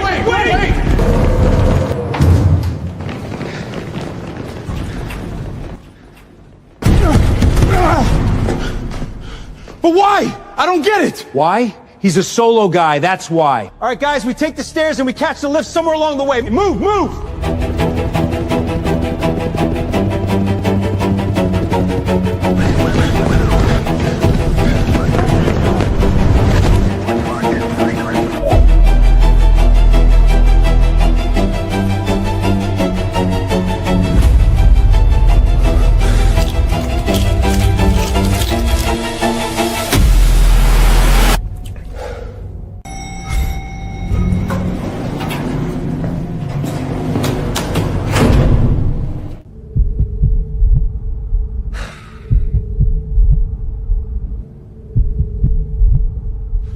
Dispatch, this is Air 1. Update on the 1056. A second individual is now on scene. I repeat, a second individual is on scene. Over. He's already there. Don't do it! It's not worth it! Trust me! Negotiator Haruto Takeda! I knew you would come!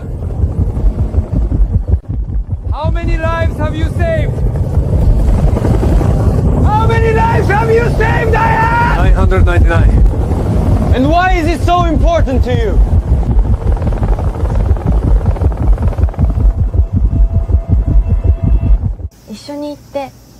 Papa? 今日は新次おじさんのお手伝いだけど、明日は絶対に約束するよ。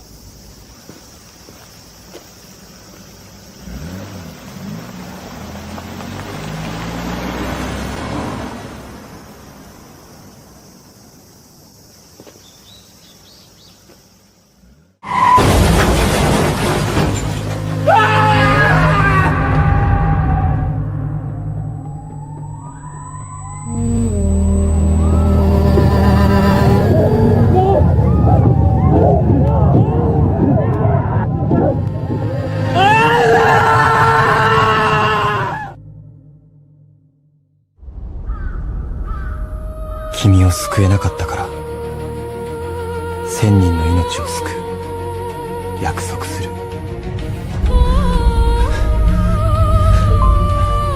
約束する約束する約束する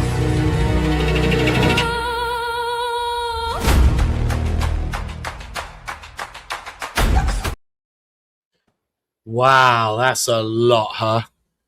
It's hard to sort of think about 5 minutes of content to give your feedback almost because so much happened in in that time. But right, the polling is open now. bring in your votes from now. My initial thoughts were, in the initial minute, like what we're watching now as a rewatch, I thought if you'd have just re-rolled a few scenes, I couldn't tell it was a much 303.1 and stuff. You know, there was, someone pointed out some physics issues with the helicopter, and the jacket wasn't like in the wind. The helicopter pilot also didn't look really emotionally engaged, but this could have been solved through a few more re-rolls and a bit more take care. And you know, so I'm not holding it back too much in that regard, in that, like, I thought the overall color grading, the show, the music, the pacing, the editing was really, really good, but just this like re-rolling of physics continuity problem would have really given it that sparkle, you know. But yeah, lots of people are already voting ones, so you know, maybe hypercritical of this piece. I thought it was really, really good, but yeah, what's your thoughts, mate? I thought it was, overall, I thought it was very, very good. I thought, like you, I thought it started off with a few mistakes. And even in, again, I was reading the chat at the same time, and it was like, okay, when the helicopter, for such an intense scene, someone said, yeah, it was so early and so emotion, and yeah, high in, wasn't it? And then it just got better and better and better and better. And for me, it got really good up until, I even like the flashback, but I think the reason he became the negotiator and saved all of those lives, I think it was, that's what kind of let it down. Like, don't get me wrong, it's obviously his child and his wife, you know, got hit by the van, but that wasn't his fault. I think it would have been better if it was something that he had, it was his fault for, and that's why he's doing it. Right. Like, he's like, I don't want to make that mistake again. So that is the only thing. But overall, I thought it was really good. I do think they had a bit, the music was a bit too dramatic at the beginning. It was like, it needed to really get to the dramatic bit. Because it kind of started off dramatic. But overall, it was really... Mate, on that drama note, this is maybe the funniest comment the show's ever received. That's not actually in the comments, right? I just got Lewis from CapCut say, I sent him the link and said we're live, and he goes, tune in, and the first thing I see is a man's family getting smashed up by a car. Literally the first thing he sees on the show, like these first, you know, you can't fake a first appearance. So mate, that's absolutely hilarious. Oh my god, what a legend for commenting that in my WhatsApp right now. I was trying not to laugh the entire time you were saying something, just because that's great. Exactly, imagine that the first thing you tuned in, you'd be like, what type of show is this? Mate, that is absolutely brilliant. I mean, to be fair, he could have tuned in on the Doyle Brothers piece, or you know, Marco's piece, and had the same sort of vibe. This, isn't it weird how week to week everything was music last week, everything this week is like cinematic film, and it's, like I said, it's evolving as of what's going on in the, you know, the competition space, the event space, the film stuff. It's amazing. You guys are so incredibly talented, and please do keep submitting to us. Obviously, like I said before, subscribe to our newsletter so you get the regular like event links as well as the submission links, which do change from time to time as we're updating things and doing things. But yeah, sign up via this particular link to submit your work right now. It's changed from Chris Branch Live, which it was previously. So if you've got the old URL, make sure you update to the new URL and all of that stuff. Anyway, enough gibber gabber. There's so many more things we need to watch. We're already an hour and a half into the show, mate. This is the strength of the show. It's just so much incredible content, so much. Right. The next piece we're going to watch, let me go to my show notes, is by Marcus Grip, who we actually, like I said, he was tuning into the show earlier. I'm not sure if he's still here. He does the Wonder live streams now. Congrats on doing that, by the way. It's really, really cool to see. Some live sessions with him later on in the year would be really, really cool. Operation 16, this piece. So the premise of this one was actually really interesting. He said, sadly, his dad's cat, 16, passed away a few days ago. So he asked if he could do an AI video about his cat. I didn't think he was expecting this. That's the sort of notes I've got for this one. So let's watch it.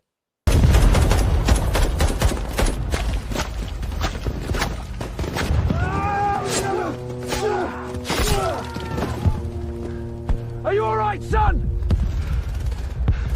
Yes, sir. Go get the others and bring the TNT!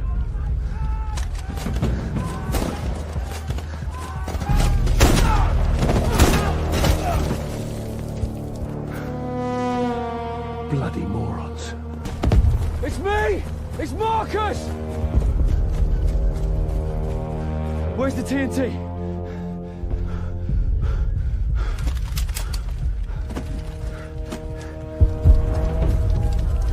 Let's go!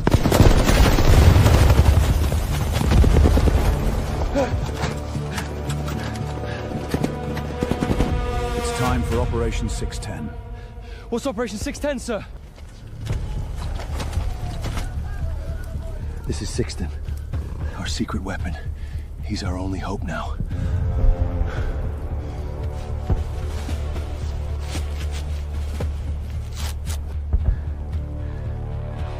It's been a pleasure serving with you, old friend. Give him hell.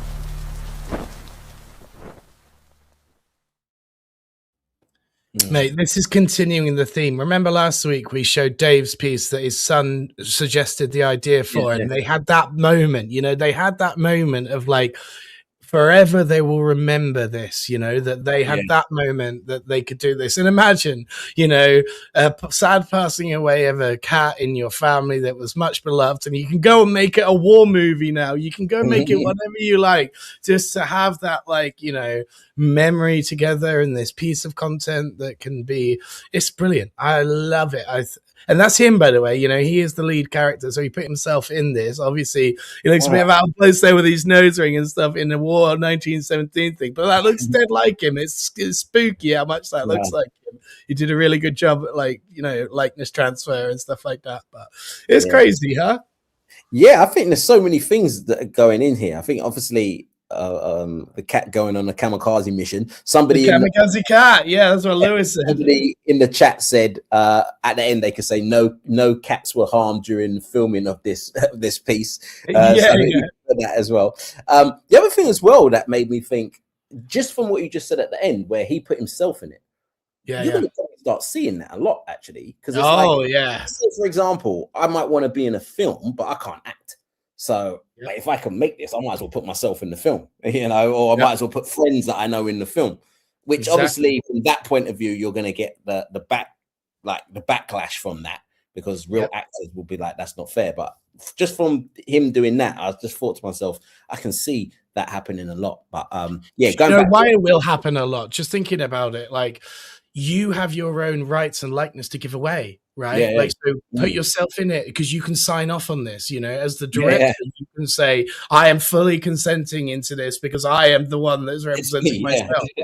It's kind of hilarious to think about that, but mate. So the next one is actually a really nice little segue, because John, who I got to know at the Bionic Awards and is actually a really good friend of mine now that I talk to a lot in WhatsApp about music. This theme of music, mate, the Door Brothers into music, Metapubs into music, you're from a music background. Everyone I know that's really good in the AI space has this underlying musical theme, I've noticed, and I point it out a lot. Hey, Bizarre Bunny Studios, Johnny's tuning in. That's his YouTube handle. Mate, he made himself in a previous thing, all buff, and he used himself though in his own thing. That's why it's a great little segue from what we just watched, putting yourself as the lead in your thing. But this piece we're going to be watching is called Lucky Charms. This is John's John's latest piece, John Bowden, he is on LinkedIn, and Bizarre Bunny Studios, he's on YouTube. Lucky Charms is 60 years old, and General Mills has never turned it into a show. So I made the trailer that reimagines the world as a dark, gritty period piece. So this one's 1.5 minutes long. Let's check it out. Here in Belfast, there's 3 things men look forward to. Whiskey, gambling, and my Lucky Charms. Aren't they just magically delicious? It has come to my attention that this publican is allowing our men to meet at his establishment with the purpose of organizing against us. We must show everyone who's truly in control. You are nothing but a pitiful man, but I will show you how small. What happened here then? He called Lucky small. Oh, that will do it then. You dazzle the world, Lucky. Make people believe in magic. But even you can't stop what's coming. Everyone thinks they can catch a leprechaun, steal everything he has for themselves. But just when they think they're in control, that's the moment they always realize you never catch a leprechaun.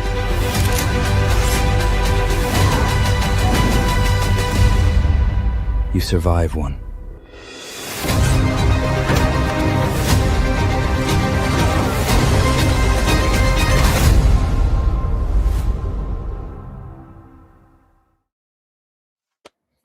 Yeah, that was great. That's a show trailer, you know. Exactly, mate. The editing, the pacing, the music, it all works so well as a show trailer. Now, what's awesome is that he is a comedy writer and a musician, and he's done multiple different, you know, he's got so many genres under his belt, and this is like so on the point for like what it is, you know, as a show trailer. Exactly like you said, the editing, the music, the epicness, the pacing, all of it fits really, really well. The vote is now open for those in the comments. I always forget to announce it. Let me go back to my show notes. And Lucky Charms by John Bowden. He's tuning in. You'll see him in the comments. He is Bizarre Bunny Studios on YouTube. Okay. Sure, yeah. But John Bowden is linked in, as I know, the man himself. But he has a team, and it's so cool, huh? Like the idea of like never turning this into a show. It's a 60-year-old thing, and he made an epic trailer for it. It's such a great showcase of your skills as an agency, you know, what you can produce for someone. I thought it worked really incredibly well, getting lots of ones coming in through the chat as well. Yeah, amazing like stuff. Peaky Blinders that reminded me of. And compared to the last one, where it was really fun and jovial and script and comedy, you know, it's like I'm saying, the diversity of creativity of output. It's like, it's such a great showcase for the talent of an agency to be able to produce this stuff, no matter the brief. It doesn't matter what the brief is, you know, you can answer it. Yeah. So awesome job. Sherlock Holmes vibes, Frosted Flakes next, go Tony. It was General Mills cereal IP. That's the sort of backstory to this. So they didn't ever do this. They never made it into a show. He decided, and we said this, right? We said, remember the old stories, the B-roll, the album fillers that never got the music video. Go do that stuff, you know, stuff you always wished that was made a show. You didn't have the budget to do so. Look at that. A 1 minute edited trailer of exactly how the show could look that could get picked up. You could be the director. It could lead to all sorts. It's great. So awesome work. Let's keep going on with the show. Like I said, the most ever user submitted in our show's history, I think, is this week. I think about 60% of the content that we're watching is all by you guys. So really, really well done, talented, and you guys all agree that it's really well done. So now we're going to get more into the curated section, though. So we're on video 16 already, which is pretty insane. But yeah, we're still going. We've got loads more to show. This one's called Escape from Berlin. It's a final trailer. So it's a 4.5 minute trailer by Rogue Cell Pictures, they're called. This film will represent a new era of AI-driven cinematic storytelling. The original feature-length film is based on an award-winning Writers Guild of America script, which pushes the boundaries of AI-generated filmmaking and cinematic storytelling.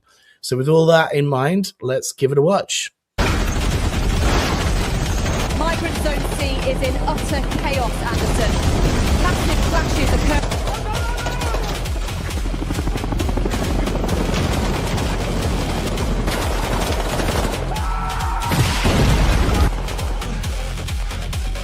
Du bist kein Bolzer. Shut up if you want to live.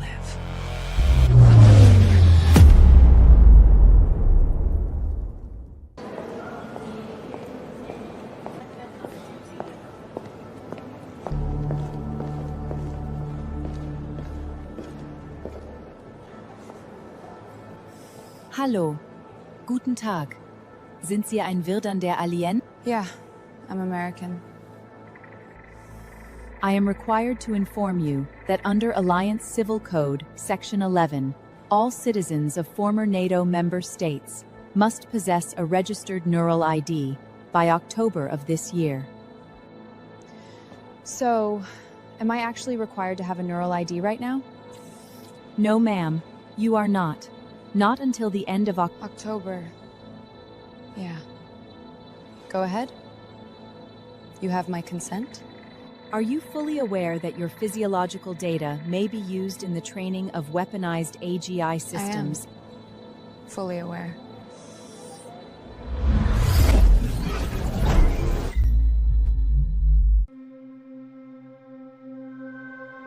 A week ago, we intercepted something unusual. A Tier X facility, mainland US, requesting an EMP strike on itself, and a single code word. Mnemosyne. I can point you in the right direction, Sergeant. All I ask is your word.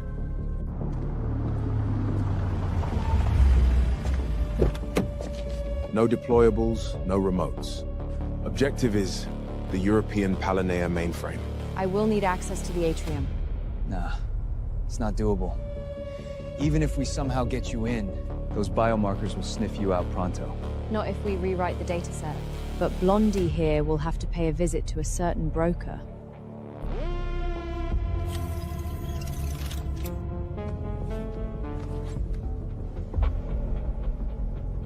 Just making sure. Right. My oh my. Mass destruction Barbie herself. I sold a lot of drones because of you. 4 years. You show up out of nowhere. And this is what you drop on me, Sergeant? Hey, at least it won't be boring.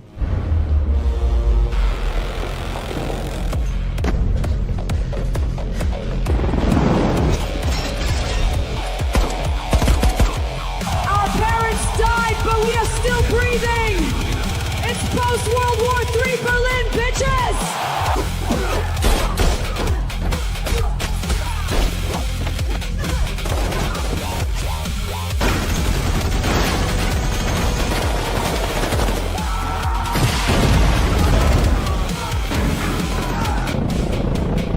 She's ASOF. Keep it close to the chest and off book. You want to know why she's there? SOCOM package en route to Berlin, Director.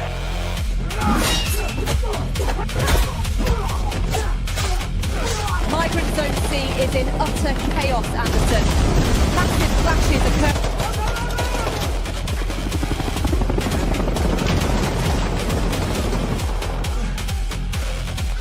Du bist kein Bolzer. Shut up if you want to live.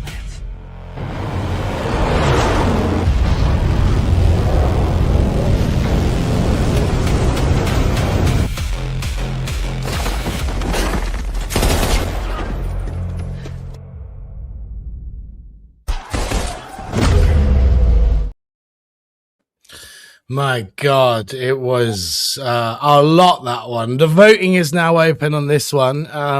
There were lots of cliches, as Dan says, you know, film cliches in that one where you're like, oh, okay, I've seen a lot of this before, but just the epicness of it, you know, the fact that it looks so much more real, the character feels real. There's like, you know, it's one of those things, isn't it? You're like, okay, it needed more story, and definitely they left the action way too long into the piece, and there's so much more you could do to, but the epicness the fact that you can do this now, you know, the fight scenes, the samurai swinging near her face, and it's mental, isn't it? Like, so I was really into this for me. Yeah, I was really into this. I thought also what I thought was really good was that they got the voices spot on for each. Yes, the voices really needed to work. Yeah, sometimes I'll hear a voice and I'm like, it doesn't fit the person, but this one they got it spot on.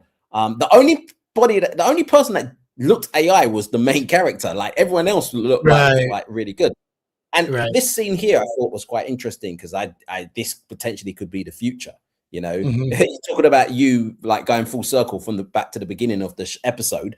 You know, for you to, if you want to wait 2.5 hours at the airport, you might have to do what you do last week, or if you've went into to basically sell your soul to get through quicker, then you can do that. So there was a lot of true realism. Consenting to AGI. Do you consent to your likeness being used in AGI or whatever the line was? It was pretty intense. Like I say, this is not for everyone. This type of show is like, you know, maybe for you, maybe not for you. Obviously, it was more in your camp.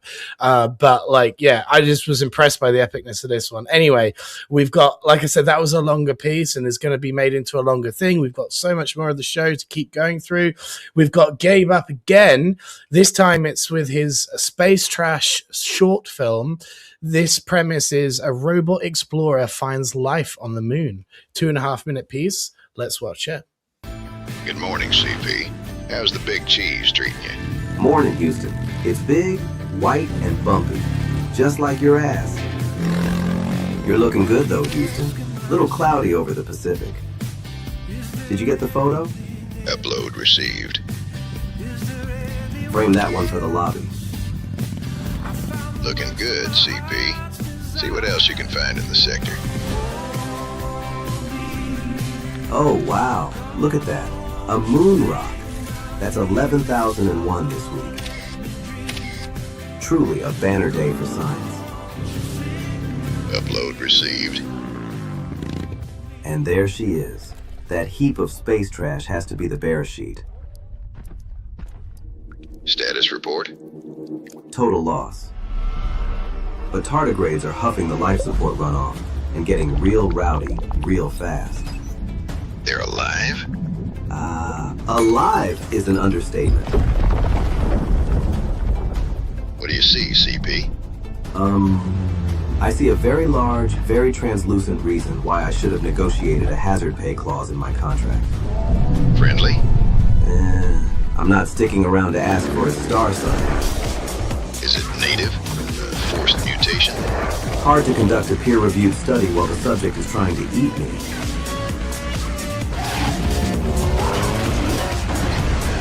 Oh man, there goes my ride home.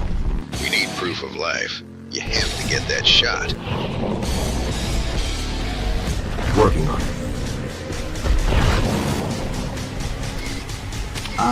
Okay, got it.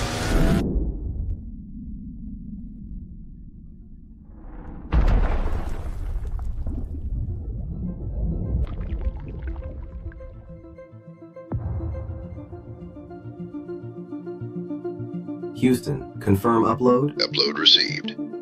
Has the subject? No further signs of life. Understood. So, about that ride home. Hang tight, CP.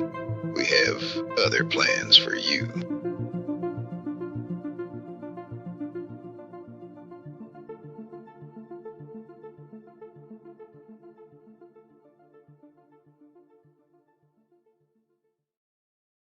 Hey, we still got Gabe tuning in, made with Sea Dance 2.0 via Dramenia. He's telling us in the comments right now.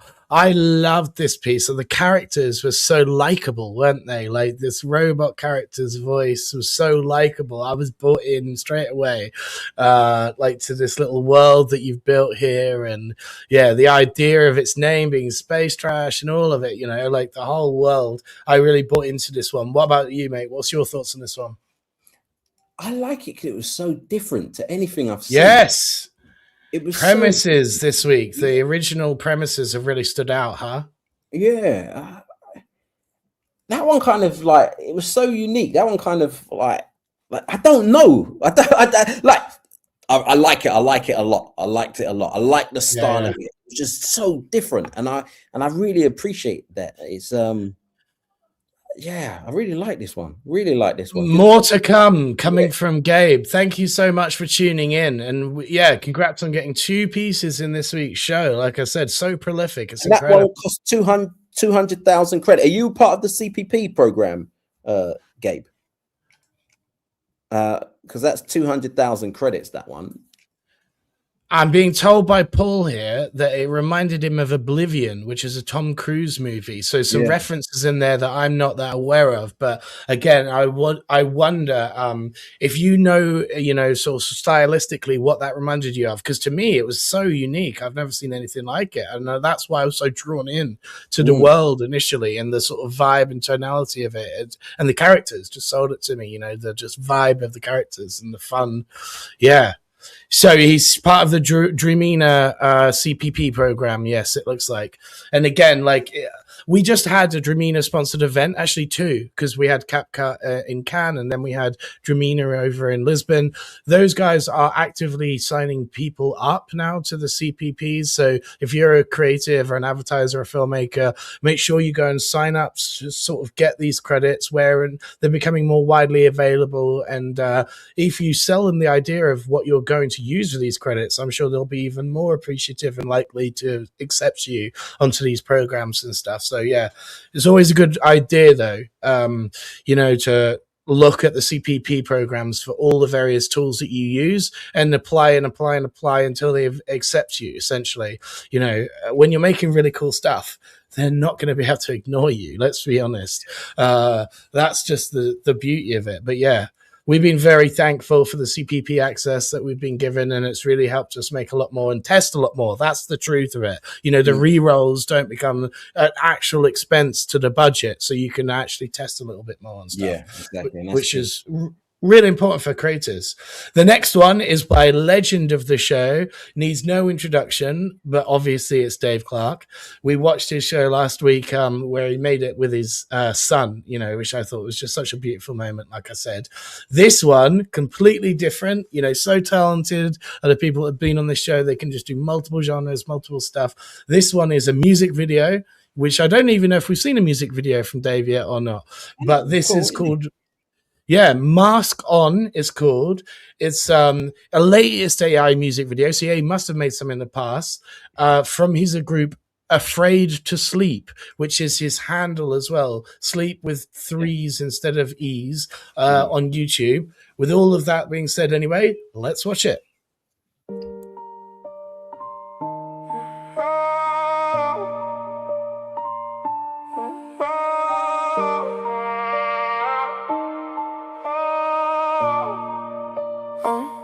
I've been sleepwalking through the rain, dark thoughts right in my lane, pocket full of hurt and shame, still I never say your name, black tears on my white tee, you left marks, you still haunt me, I look fine but I don't breathe, when it's quiet I can't believe, I keep running from the but it follows where I go. I keep falling too damn low, and you already know. I'm too gone, still I sing this song. Heart cold, mask on, I've been hurt too long. I'm too gone, tell me where I went wrong. Night cold, back strong, I've been hurt too long. Now the mirrors tell the truth, I don't recognize this room. Empty cup and broken youth, everyone still feel like doom. Got a grin with a crack in it, every high got a black in it. I've been good at acting it, but the pain keeps stacking it. I keep running from the but it follows where I go. I keep falling too damn low, and you already know. I'm too gone, still I on. Heart cold, mask on. I've been hurt too long. Too gone. Tell me where I went wrong. Night cold, back strong. I've been hurt too long. If I fade, don't chase me. If I break, don't save me. I've been drowning lately. I've been drowning lately. Too gone. Still lost in this song. Heart cold, mask on. I've been hurt too long. Too gone. Tell me where I went wrong. Night cold, back strong. I've been hurt too long.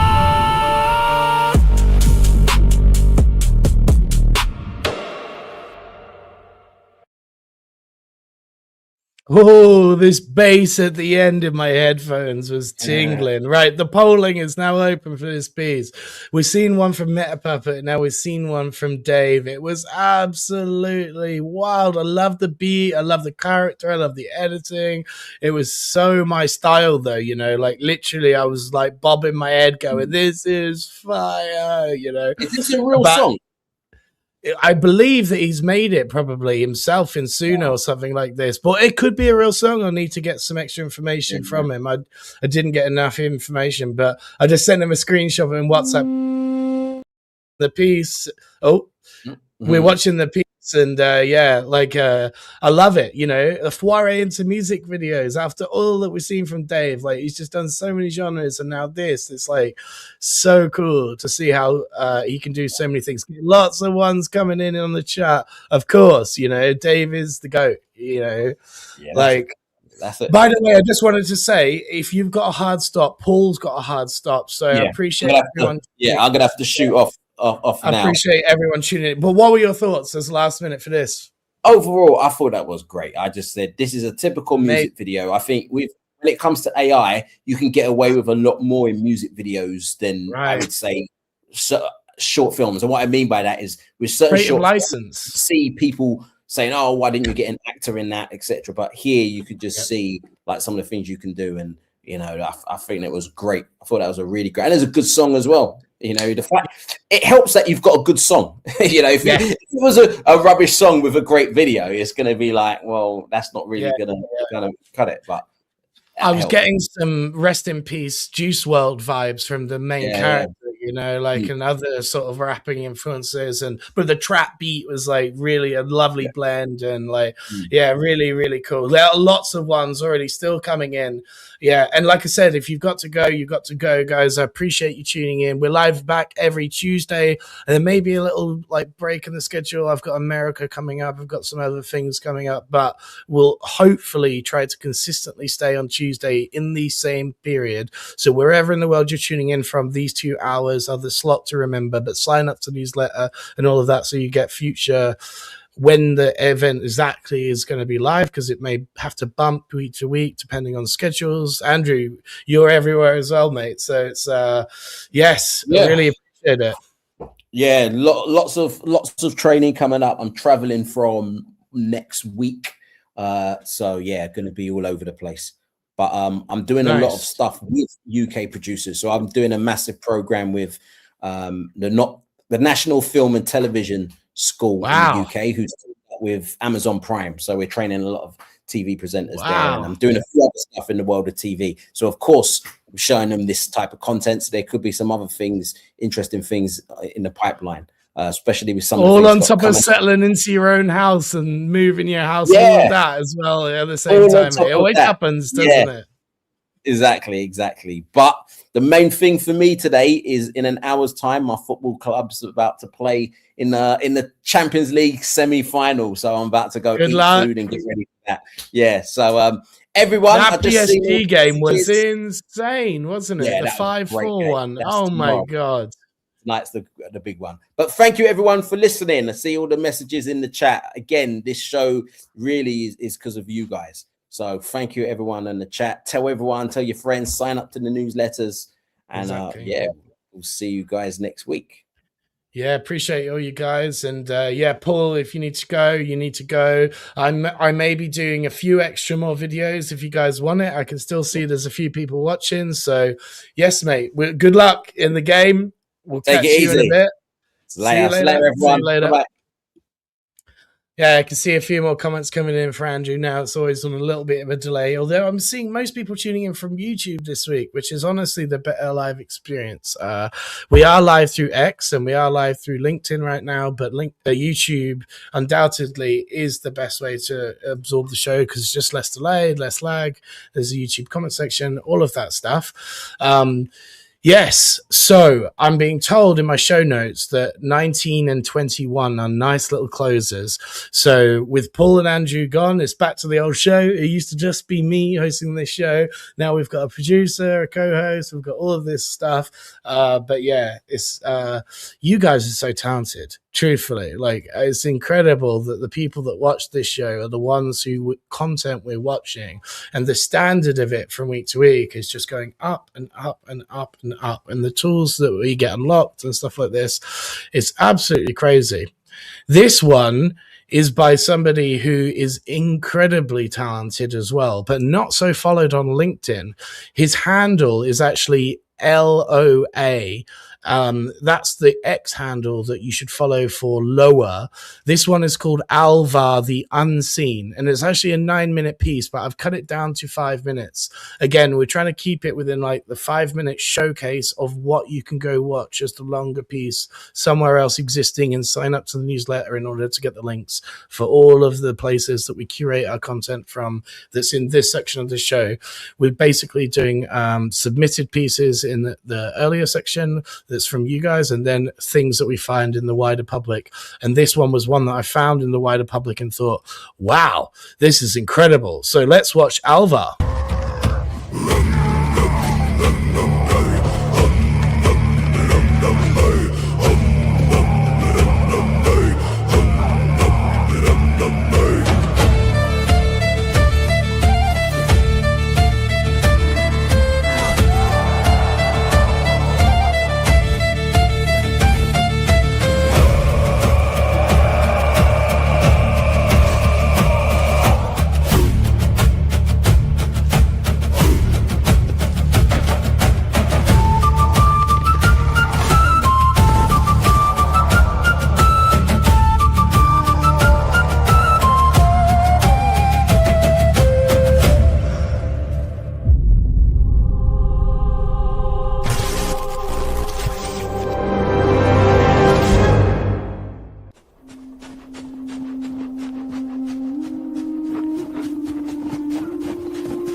faster, boy.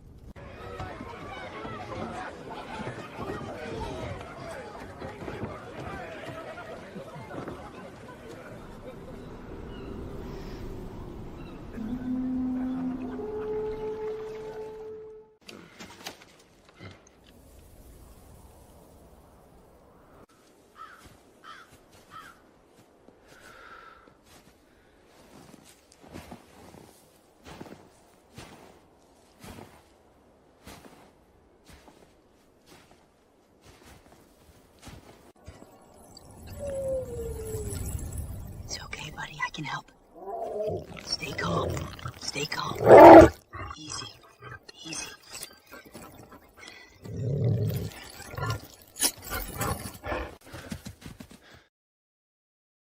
Wow. Absolutely incredible. The poll is now live for that piece. I appreciate, everyone's tuning in a bit longer than the show was anticipated to go for. So, but if you are still at your keyboard, give us a 1, 2, or 3 in the comments what you thought about that particular piece. For me, I'm just like blown away by the world building capabilities now.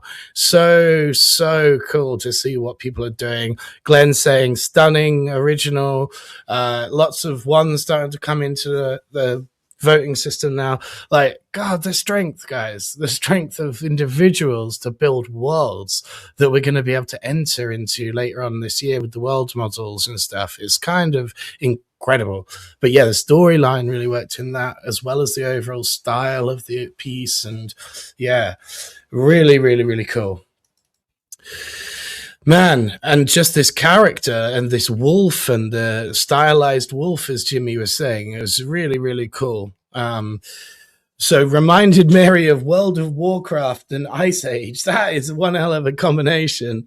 Yeah, it definitely is true, though. Yeah, you're right. Still got the poll open for this one. It is the penultimate one of the show, so get your last votes in now if you're still watching live. The last one as a show closer, this is why I'm just basically staying on to do this extra portion of the show. Is we always like to close out with something funny, something, we've had music in the past, but with this one is going to break all sorts of worlds together, which is kind of hilarious. If you've seen this one, it's because we've shown this creator, Demon Flying Fox, for various previous music videos. Remember the redneck music videos and stuff like this. In this case, he put together the Breaking Bad world, but made it as though it was made by Balenciaga. This one is an epic long thing, and I'm definitely going to cut it short because it's an 8.5 minute piece, but you can go and watch it on YouTube. Just type in Demon Flying Fox Breaking Bad by Balenciaga. We're going to watch the first 5 minutes of it just because, like I said, it's a great show closer. It's absolutely hilarious, to be honest with you. Let's go. Jesse, we need to cook some Balenciaga. You wanna cook Balenciaga? You and me? I've been watching you, Jesse.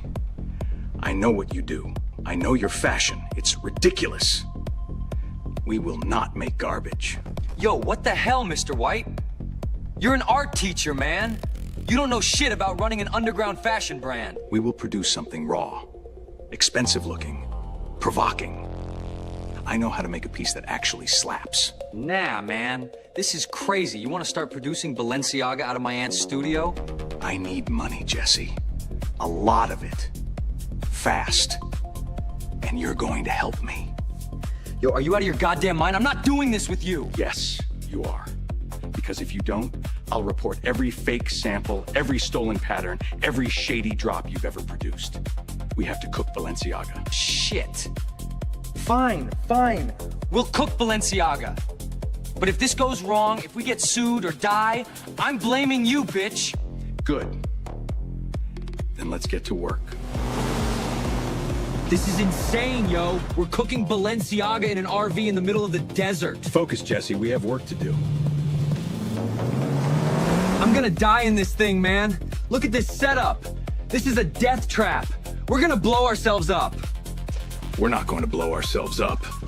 Just follow the procedure. Procedure? Yo, you're an art teacher.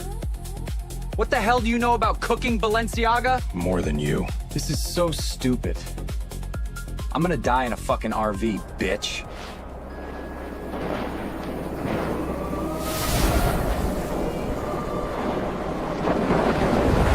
Yo. These are runway grade. Look at the sneakers, they're massive. This is pure Balenciaga. 99% pure. You're a goddamn artist, Mr. White. This is art. Actually, it's just Balenciaga, but thank you, Jesse. I'm glad it's acceptable. Yeah, bitch! Balenciaga. Oh, shit. What? It's Tuco. He wants to meet. Hell yeah. Smells like money. Smells like real Balenciaga. Now, where's the dress? Show me the dress. That dress is calling my name. Let me try that shit on.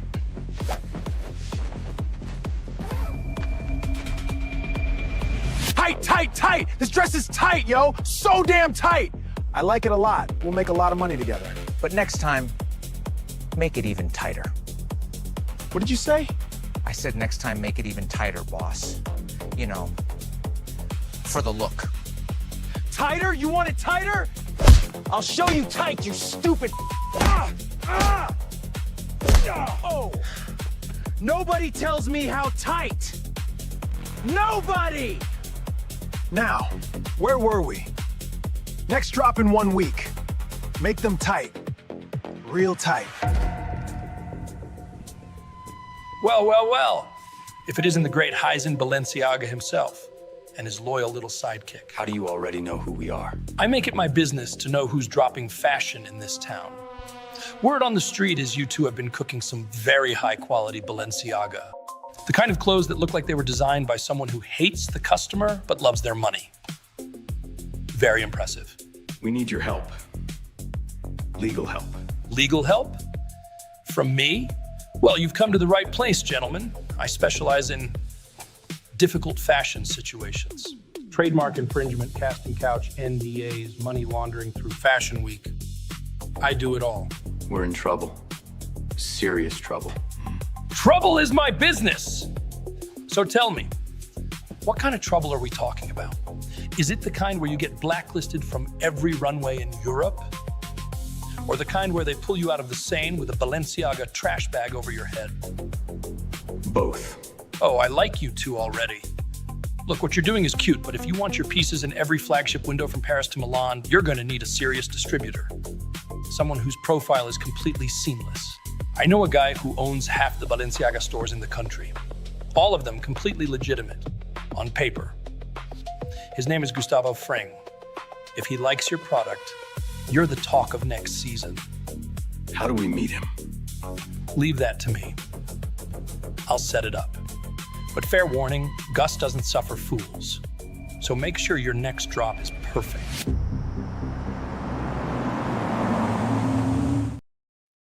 Anyway, that's 5 minutes of that.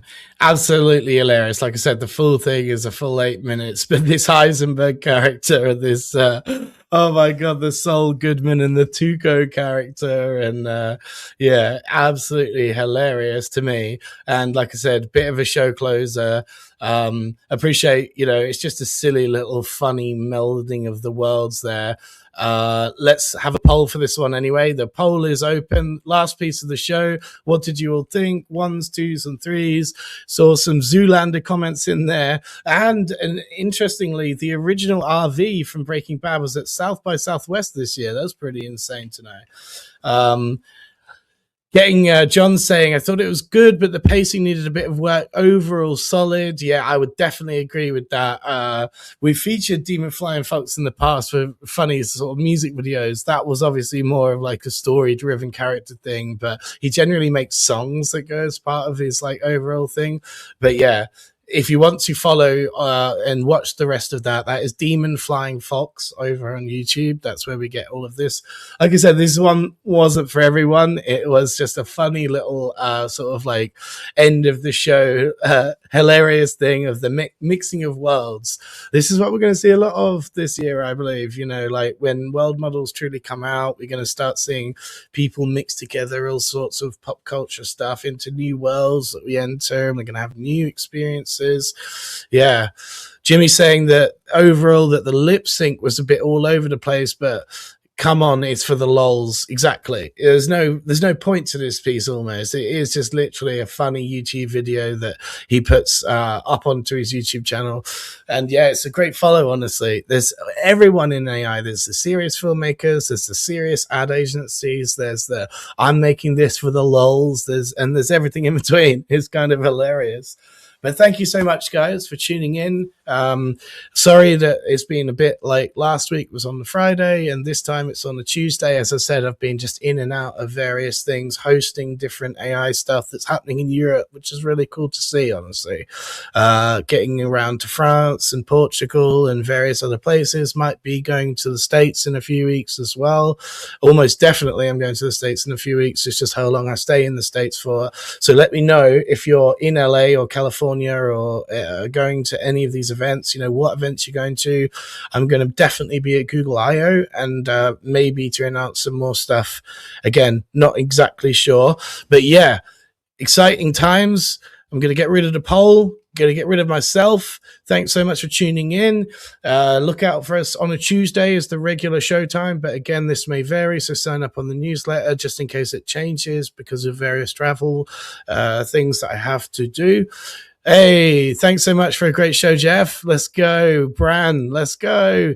The comedy made up for the minor things, as Mary said. I can't believe how early you were onto this crack and rum thing earlier, Mary. You are really on it. We appreciate you a lot on this show, and all of you guys submitting. You're all incredibly talented, and this show is because of you. You know, we've basically got this platform, and yeah, hopefully more guys will be tuning in, more girls will be tuning in, people from around the world in future episodes. We're going to be doing collab streams with a few other people who've got really big audiences in YouTube and places like this, X and various places. So look out for a lot more faces to be showing up in the chat. So make them feel as welcome as everyone else has felt. Like, you guys are the best. We love you so much. Yes, and for running late and for the giggles, for the lols, Mary. You know, I said early on in this show, bring back silly. You know, I genuinely miss 90s and noughties TV, and society right now is at a bit of a crazy point, and I just think we need more comedy, we need more funny, we need more, you know, expression of creative art. Whether that take film or storytelling or whatever you're passionate about, you know, we just need more of it because, yeah, we all need to chill out a bit in society, in truth. But yes, guys, much love, and I'll see you on a future episode.